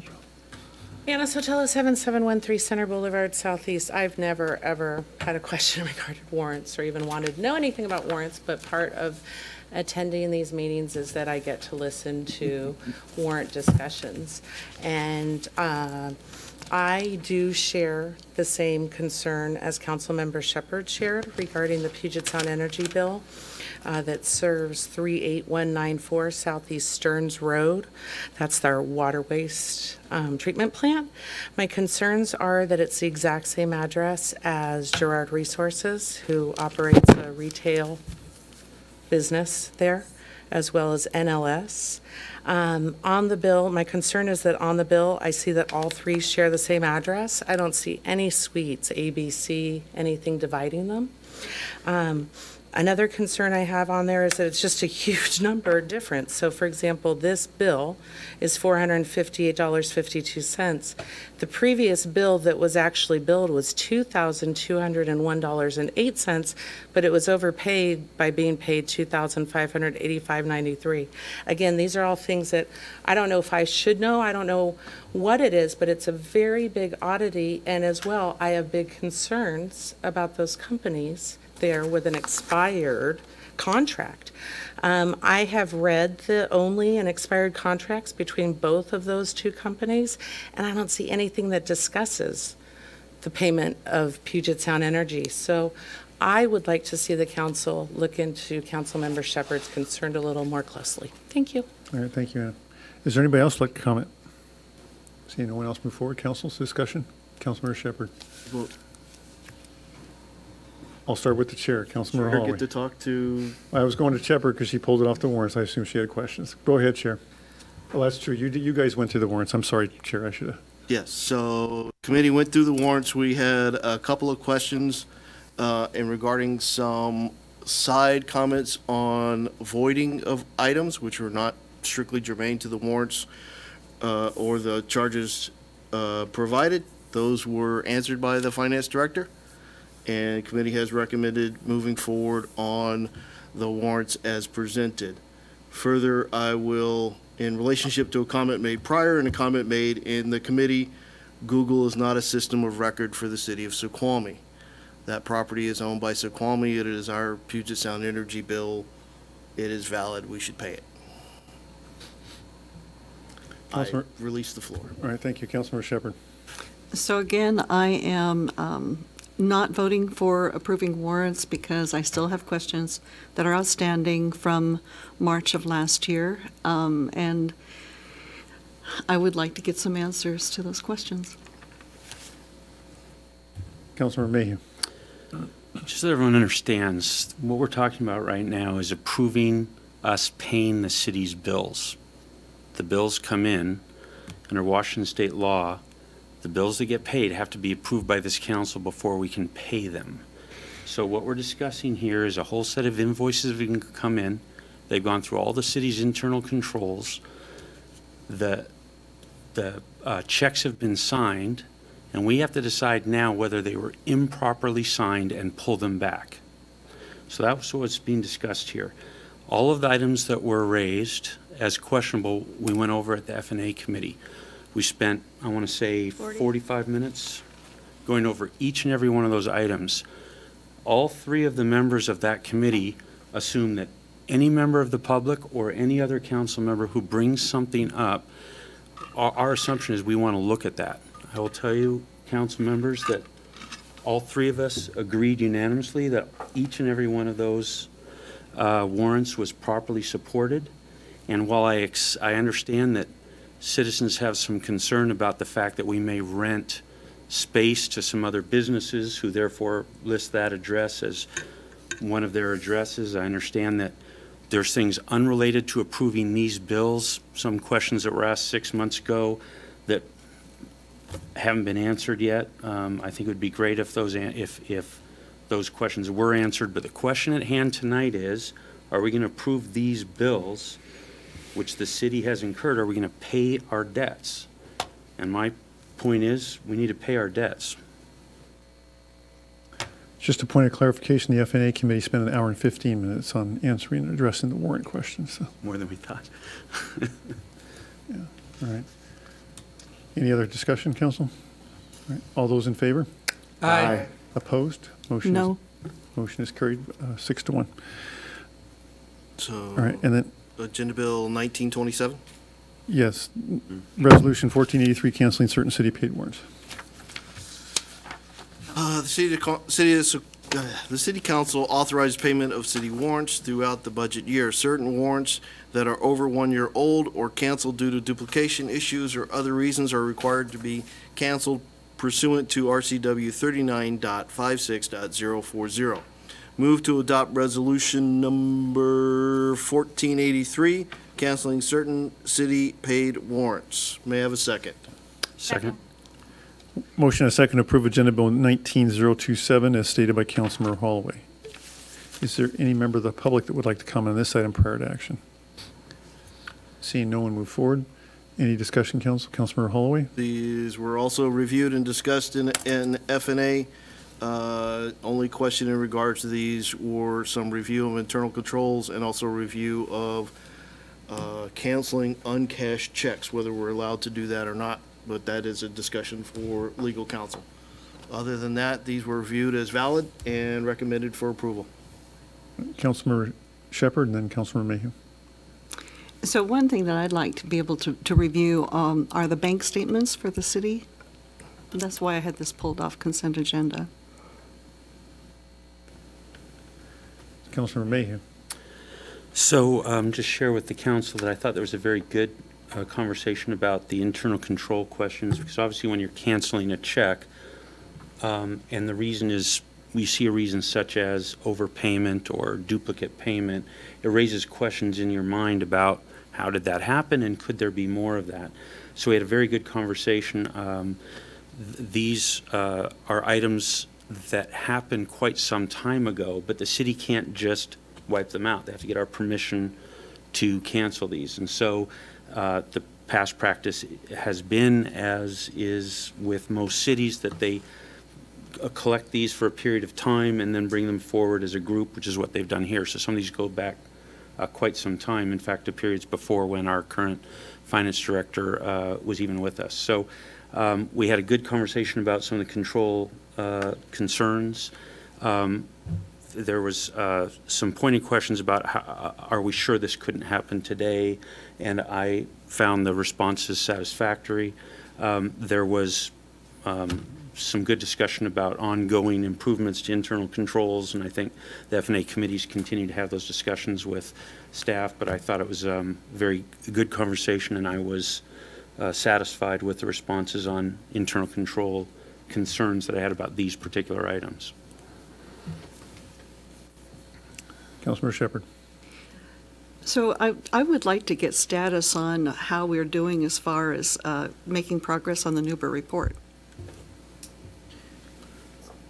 Mayor, that's a separate item. Okay, thank you. It's not pertinent to the agenda bill on the floor. All right, any other discussion or comments on this item, Council? I guess, point of question. These warrants cover past 6 months or so. I guess my question, educate me on the germanity, if that's a word, of bank statements in regards to the acceptance that these warrants should be canceled or not canceled. I just want to make sure they haven't been cashed. Robert, or Bob, did you want to address that? They haven't been cashed. Everything that's on that list, we've been through it. It just says Councilmember Mayhew described. I would just like to see that myself. Well, if council wants to vote to do that, then we'll be happy to oblige.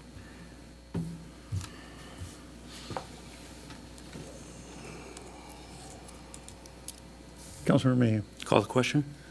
All right, question's been called. All those in favor of calling the question? Aye. Aye. Aye. Opposed? No. All right. Question's been called by a supermajority. All those going back to the original agenda on, excuse me, the resolution 1483 canceling certain city paid warrants. All those in favor? Aye. Aye. All those opposed? Nope. All right, motion passes 6-1. With that, we move on in F&A to Agenda Bill 19017, Resolution 1479, ratifying the proclamation of emergency for the February 2019 winter storm. And this will be continued to March 25th. I don't know if you want to read it in. We're just keeping We this already on. read this in. It's just awareness and holding on the agenda at this stage. Yeah, we're just keeping it on a placeholder until we're going to get a lot of the more information the council's requested on some more accurate cost estimates of the entire storm. And it's still taking some time to compile all that, especially as the snow is melting and we're seeing additional damage to curbs and lawns.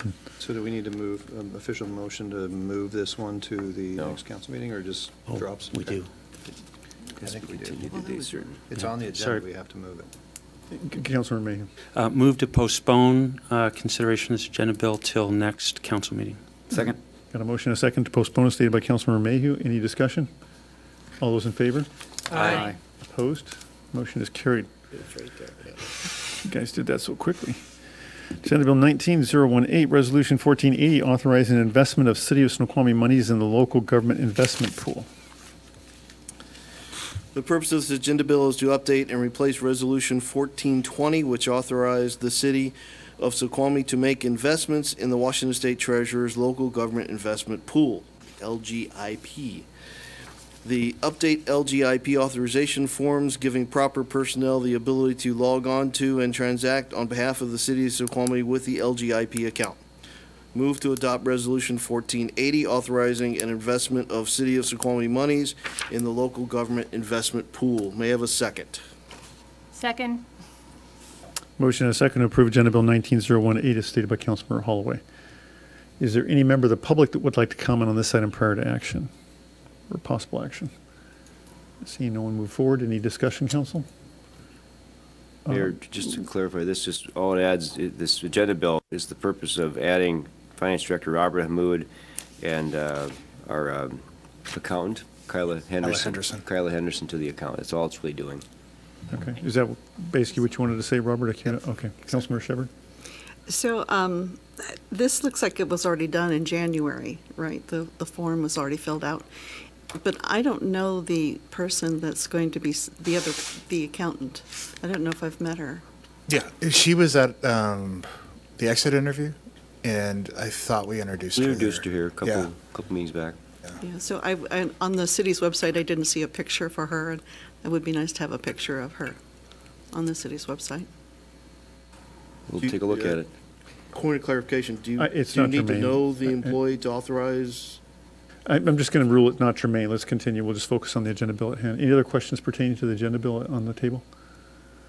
All right. Seeing no further discussion, all those in favor? Aye. Aye. Opposed? Motion is carried unanimously. Any other report for Finance Administration Committee? Other than reluctantly, I would like to entertain a conversation next F&A committee on rules for taking items off consent agenda. So if you have opinions in regards to that, please give them to me. Please note, I would like that on the agenda for F&A. I'm done. All right. Public Safety Committee report. I have a comment.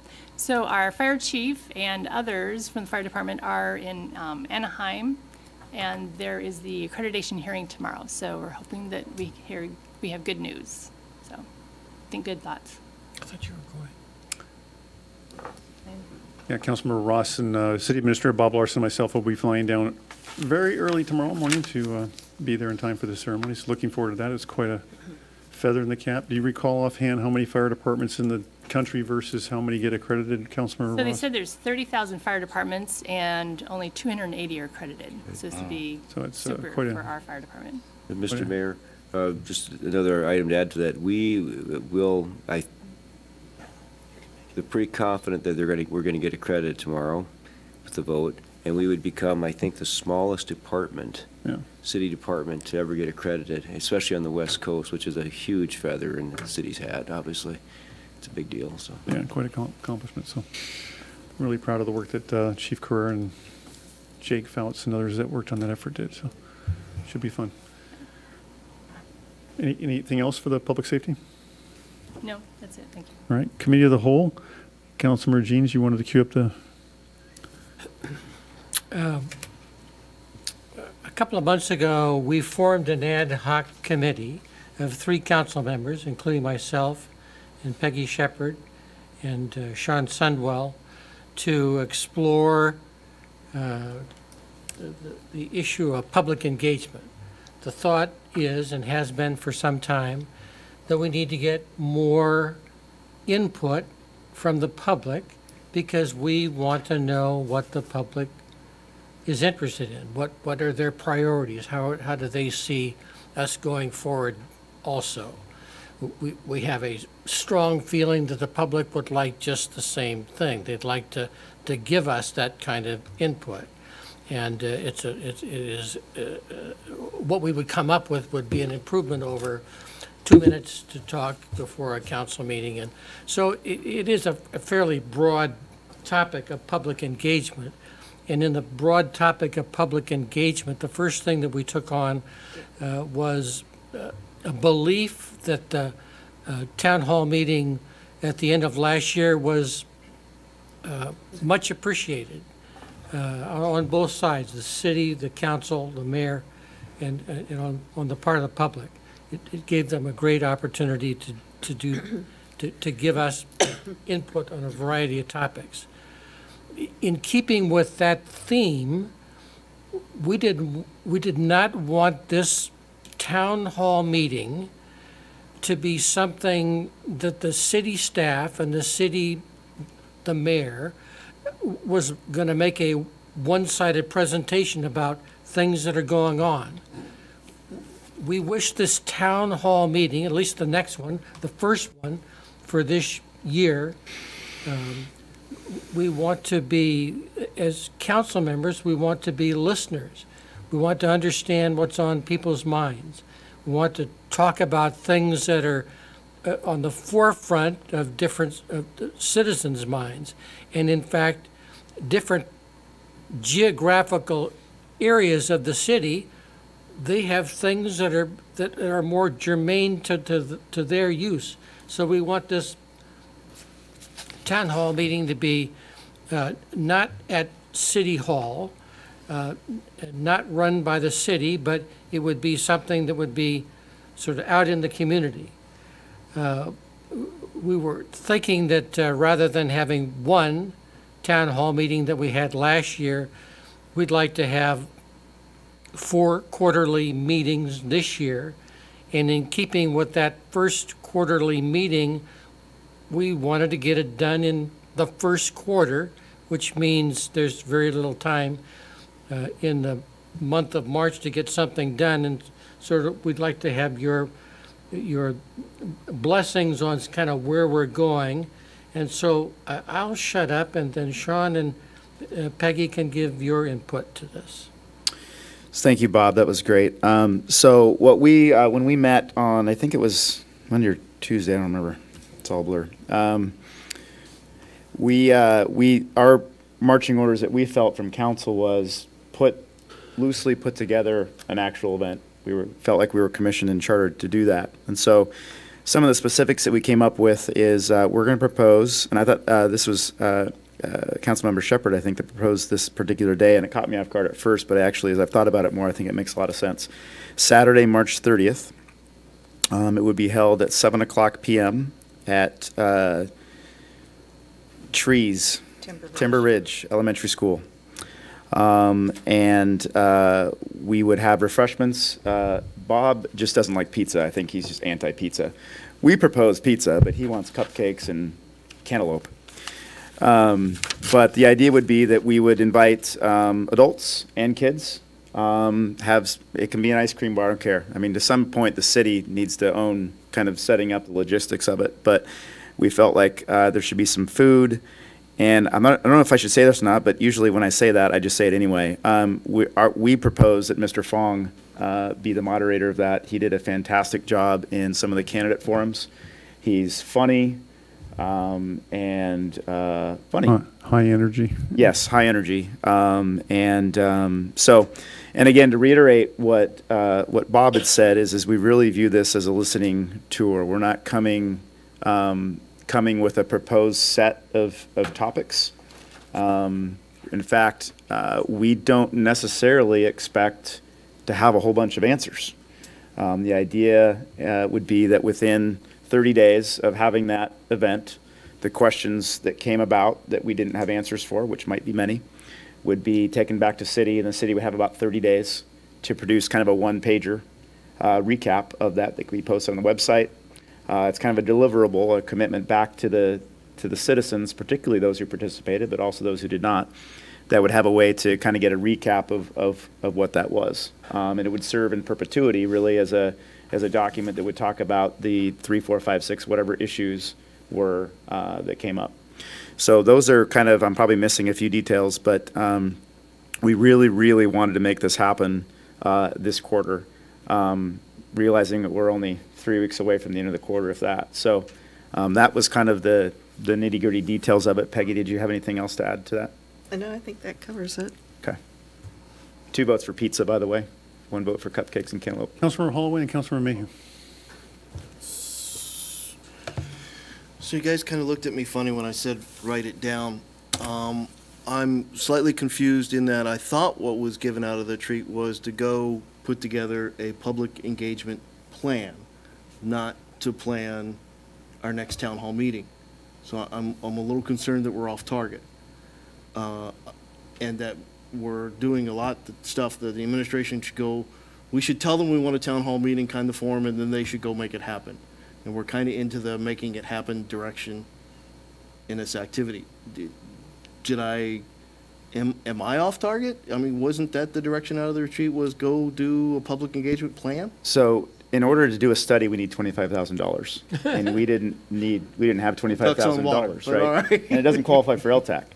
So, no, we had unanimity in what we thought we had heard. And the nuance I want to put on this is that I don't know if this is the city putting on the event. I believe it's council.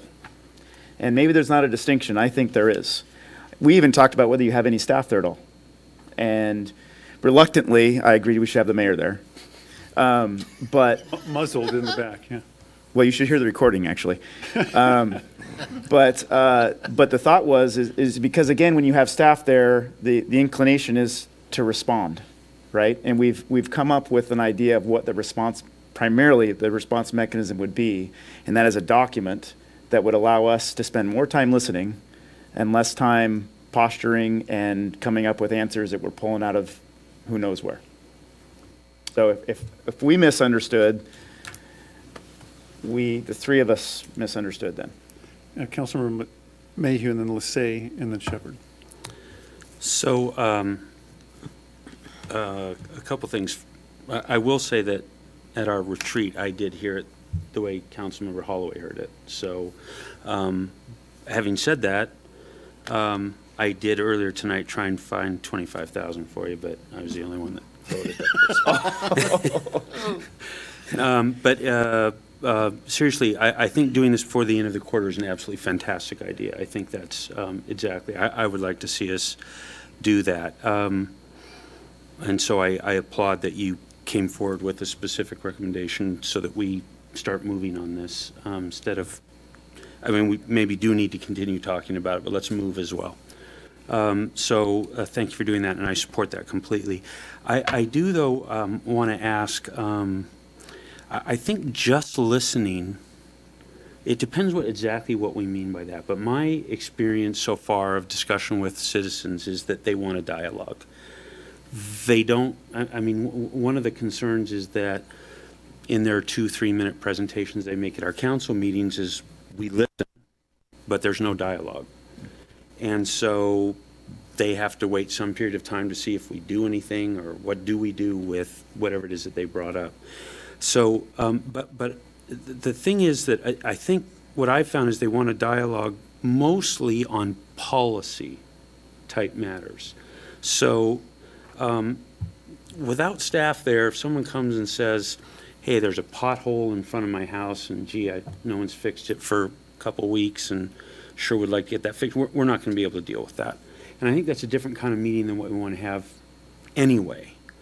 But I also think that citizens, when they bring up policy, say if they want to bring up to us, you know, does the city plan to, you know, tear down all the houses in Snoqualmie and put up, you know, 10-story buildings, or do we not intend to do that? That's sort of a policy discussion, and I think they'd like to hear from us if that's the kind of thing. I'm not aware of anyone planning to tear down houses and put up buildings, just to be clear. Too late, Jim. But whatever concern they bring up, though, I think they want to have some dialogue, not necessarily commitment from us, here's the solution, but a dialogue as to making sure that we've heard the issue and maybe some pros and cons, some kicking around a bit, so they feel like they're moving their issue forward with us. So I think if we could find a way to do that, and I know I'm not describing that very well, but some form of dialogue at a policy level, I think would be really what I've seen that citizens want us to engage with us on. Councilor Lissay. I went back to my council retreat notes that I took, other than, I don't have the ones that were distributed, but I wrote down tasked with developing greater community engagement. So let's check that box. I think you've done that. In terms of that's your mandate, that's what you're doing, is developing greater community engagement by having a town hall. Everybody else is speaking a lot tonight. I have not, as much as I normally would, but at this point, I'm all for it. Let's do it. Let's stop talking about it. Let's put it into action. Councilmember Jeans. What we're proposing is possibly a designed disaster. Because when we call a meeting, we ought to have an agenda. And we ought to have people talking who are experts in that thing. But we felt it was so important to be listeners and not dictating, and we thought that that we could make it productive, make it interactive, that there could be a discussion, but it may not work out. I mean, this is an experiment in a grand scale, trying to engage the public. So when the public, somebody from the audience says, hey, can you fix my sidewalk? I think we should choose, well, then the question is, does everybody want to talk about this person's sidewalk? And if nobody else raises their hand, and someone asks, hey, talk about transportation.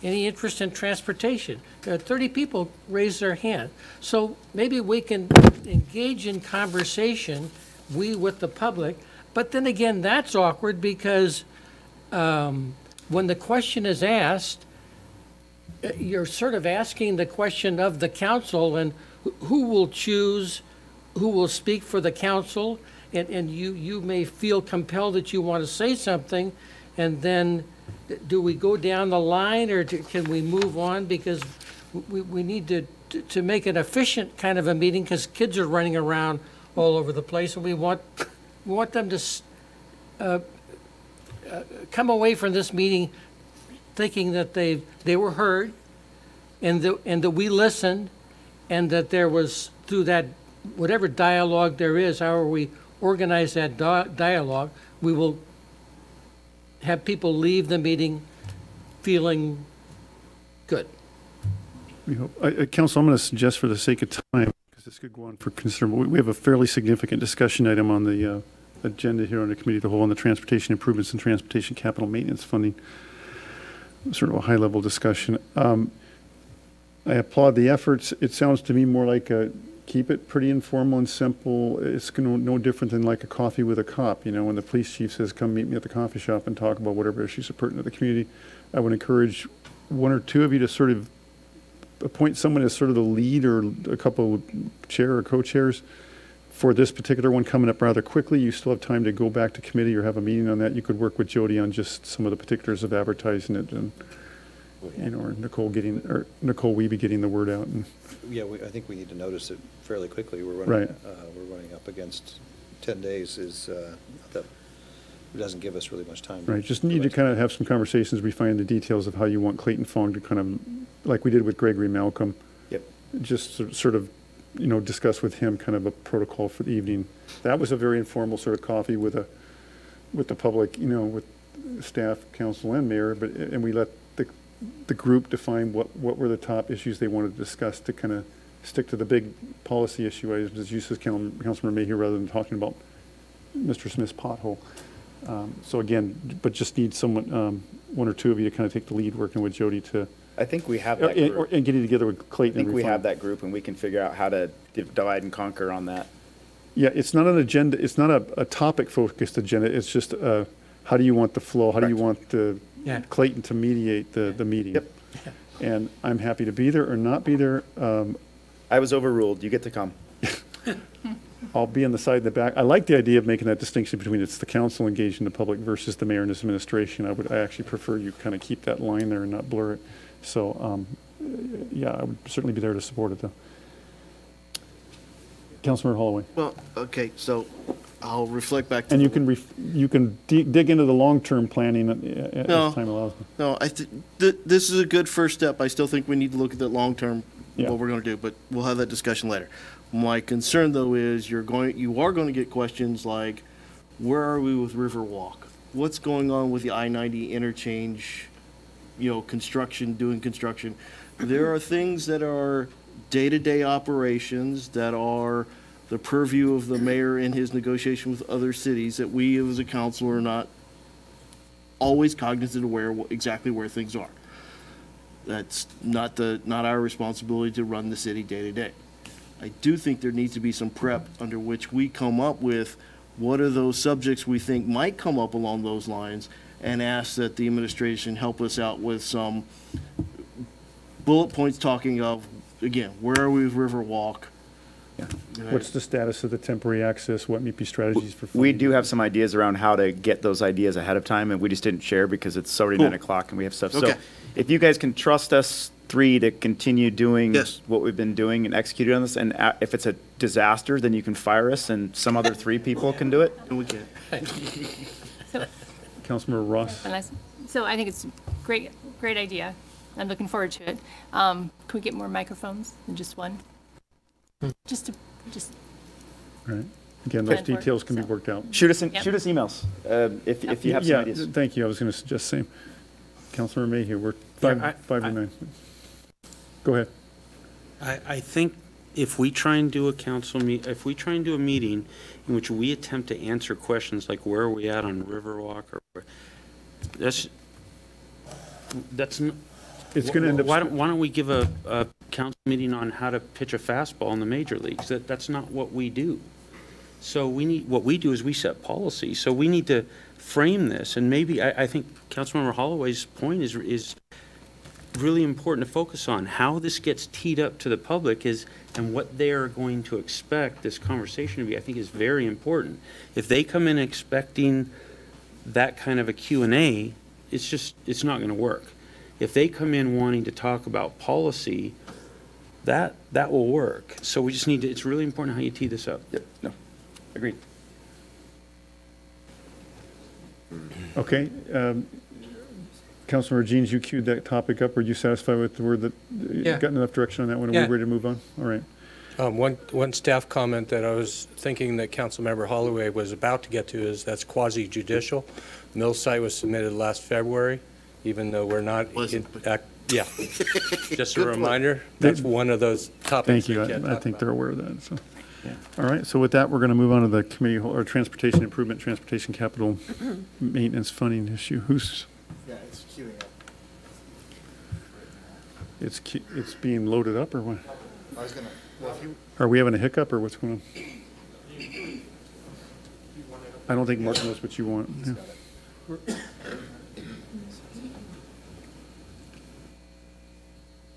While they're doing that, folks, all the staff reports are written the first meeting of the month. However, at this time, are there any other comments or questions from the staff?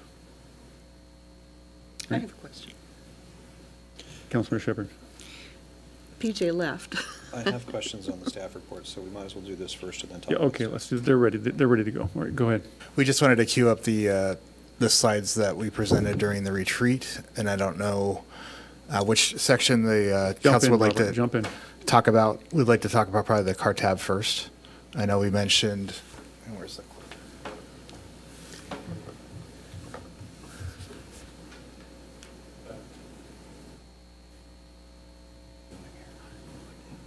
Just give them the options, Robert. Right. So when we were speaking before, we talked about the current car tab, which is $20. We had a proposal for an increase to $40 that would help fund the on-ramp, or our portion of the on-ramp, but also going back to the discussion regarding the needs of the transportation for the city into the future, our recommendation as a staff would be to, if you wanted to maximize the transportation funding, would actually increase it permanently to $40, and then also look at the option of a 0.2 cent sales tax, or at least a combination of continuing the $20 and then going to voters for the 0.2 cent sales tax. So now at a public meeting, you're telling me what the staff's recommendation is to the mayor or to the council? Oh, no, this is just informational. This is just what we did. For the council, this was just informational that we had put on slides for discussion for the council. Okay. I take back the recommendation. This is the option of the 2 cents of a cent. options. All options. That's I'm the sorry. wrong slide. But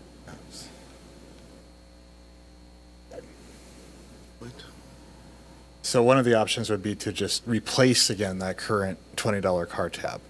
But we talked, I know, going further into the retreat, there was discussion, I know, with the council of retaining the car tab and then adding that 0.2 of a cent. So you could do either one.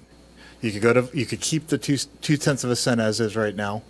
That goes back to the discussion that we had during the budget regarding, how many roads can you pave each year? What do you have for grind overlays?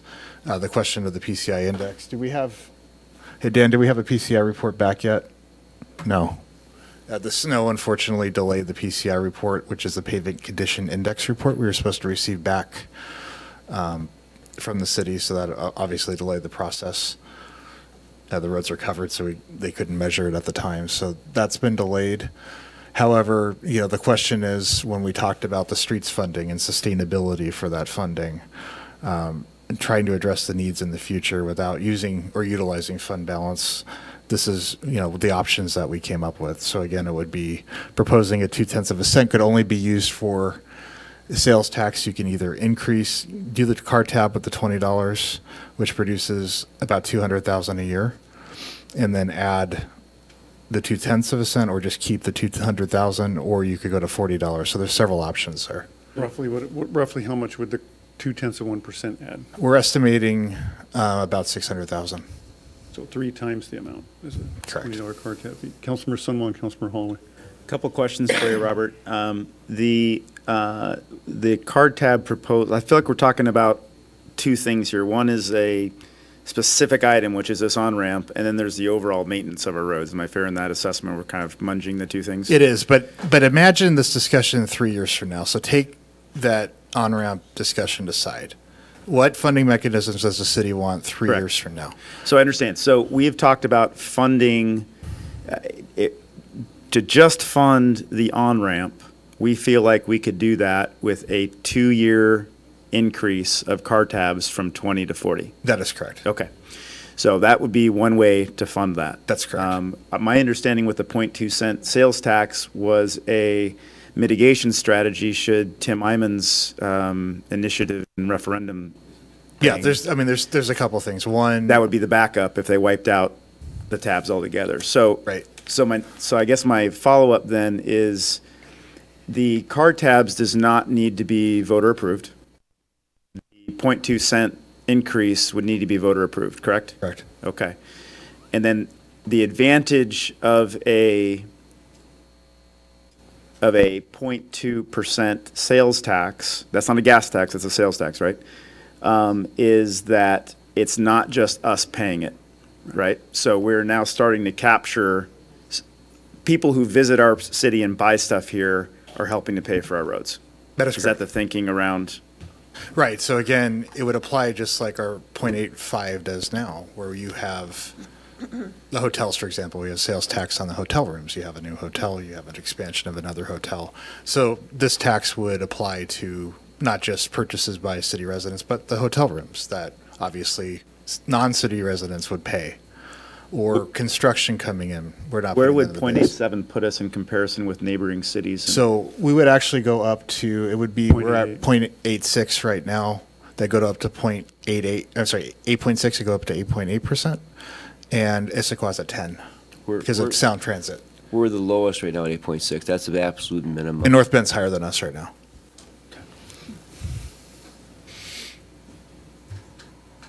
And the question the council considers with... Just so I can back up to cue this up for some that have jumped in cold, as council knows from some of the conversations we've had at retreat and we'll do in more detail with capital planning is, we've got a nice healthy capital reserve that's been built up, and you could throw a bunch of that at this, but it doesn't solve an ongoing problem when you have an ongoing growing problem in funding streets or sidewalks that have to come out of general fund.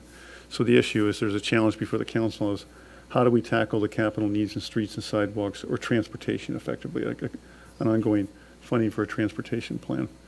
And so that all Robert's doing is just throwing right now some different tools that can be used to find an ongoing funding source for that. That's separate from general fund, that's separate from capital projects. Councilmember Mayhew. So I think our staff, our finance staff, has put together a lot of really good information on these tools that you're referring to. So I think that's fantastic. But I feel like I just walked onto a construction site and nobody has a blueprint for what we're building. We have no idea is it a store? Is it a house? Is it a shed? So I feel like without knowing what we're going to be building and how big it is and what kind of components it's going to have, to start talking about tools doesn't make any sense to me. So I think this is probably a very good conversation. But we got the cart before the horse. I think we got the cart in front of the horse. So I think, if we could really lay out things like, because I think we're having about a conversation about $3 million a year worth of spending, or maybe it's more than that. I don't know. At least $1 million, yeah. Yeah, so there, I'm off by order of 3. So if we could kind of get laid out, what are the things we're trying to fund? And as Mr. Hammoud just talked about, we need to look into the future. So what are we kind of trying to fund, and what does that look like at least for some period of time? And then, what are the resources available? And then this conversation would seem really relevant. By the way, here's some things you can do with those resources. But I have a hard time knowing what to do with this right now. Mayor, if I could. Yeah, go ahead, Bob. We'll bring back a presentation that takes that piece that you talked about, obviously, during the budget discussions. We'll bring that particular section back. It's the transportation. It's just the funding for that, meaning the capital as well as just regular transportation maintenance, capital maintenance. We'll bring that back, give you a nice presentation on that, explain what the issue is, explain why we want to remove any other funding source. We should have a dedicated funding source just for this piece, just like we would for capital improvements, just like we would for utilities, just like we would for the operating budget. We'd like to bring that back. We're not ready for it But you need that tonight. laid out in more detail, like you said. We need a better presentation. Tell me what the need is and why we would even want to have this conversation. Why do we even need to have this conversation? So we'll bring it back. And given the late hour, I think probably best to reset that and bring it back. Definitely. I'm glad that. Councilmember Holloway, and then Councilmember Shepherd. Well, I guess I got the horse, the cart, and the harness. I think we first need to approach a conversation of how we're going to fund the temporary expenditure for the I-90 interchange. Whether we're going to do that with existing funds or we're going to do one of these options to fund it. That conversation the council needs to have. At that stage, we can dive into, if we want to do it to TBD, a secondary conversation of, do you want the TBD by tab or by tax? Because we'll know maybe it's 0.3% once you throw the interchange in. I don't know. Okay, but let's figure out what the bill is, and then let's figure out how we're going to do it, and lead me through that conversation. I'm confused because the series of if-thens I'd like to step through, you put me an if-then at the end up front, and it's not logical to me. Mayor, staff will prepare that separately as an agenda bill. We'll get that ready. We got to get moving on it anyway, the temporary on-ramp at the westbound. That's a whole separate issue, but we'll get that ready. Yeah, WASDOT's already kicking the interlocal agreement to us, and we're going through the details on that. So they'll be looking for us to sign that soon. We'll bring that forward to council. I think, Councilmember Holloway, thank you. That was what occurred to me as we queued up this conversation tonight. That's an excellent point. I think we have to just segregate those two. There's one that has a kind of a driving timeline in it right now to make some decisions quickly. I think we already kind of took some temperature, no pun intended. A little more timeliness on trying to make some decisions quickly about that temporary ramp. I think we've already sort of had some trial balloons that suggest there's public support at a minimum for at least a temporary fee that might last 2 years that would come online when the project comes online and disappear when the project disappears. Whether there'd be appetite to support that, you could just continue it beyond that. Those are the conversations then that should tie to the larger capital question. But it would be good for us to get direction on a much more collapsed timeline about at least the support for funding, which I would highly recommend, since I think there's strong community support for it. When someone says, what, $20 a year to get me out of that congestion for an entire year, I'm on board. That if we have that opportunity, that public support, we should not compromise or take away from other capital needs, which we know there's plenty. So. Councilmember Shepherd? So I'm not clear where we stand. Has it been approved as far as going forward with the project? It now has support from all the parties on the state's half. In other words, Senator Mull got WSDOT to get on board and support it, and to reappropriate the funds from within the project. And now the WSDOT's. So how far are we? Final thing that decides it's approved and it's a go. I know you have support, but what does that mean as far as? As we just said, we bring an agenda bill before you to approve the interlocal agreement for my signature. So it's already been approved then from all the other parties? No, we have to bring an agenda bill back to explain all of that. I would prefer to do that on a different night, not discuss it here. Yeah. What other parties are you referring to? Well, I mean, the state has to agree to do this with us, right? Right. So are they they're a go? Is that what they're we're saying? a go. We just need to. Okay, that's what I We need wasn't to consummate the marriage on this thing. So it's there's the engagements happen, but the ring hasn't been put on it yet. So, Councilmember Mayhew. I was going to suggest if we have a specific proposal, which I think we do, which is this $20 car tab for 2-year notion, if that could get put into a form where it could go to whichever is the appropriate committee, and then that committee could plan for a meeting where we'd publicize and ask the public to come in and comment to that committee, or if we prefer to do it at a council. But maybe that's the way to really get us to where we're ready to vote on this. So let's get a specific proposal up, even if you're not yet ready with the interlocal agreement. Let's get a specific proposal up. Let's get it in front of either committee or council such that we can get public input, and I think we'll all be ready by the time you come to us with an interlocal agreement. Mayor, I'll ask staff to put that on the next agenda for the Public Works Committee, Parks Public Works, so we get this moving.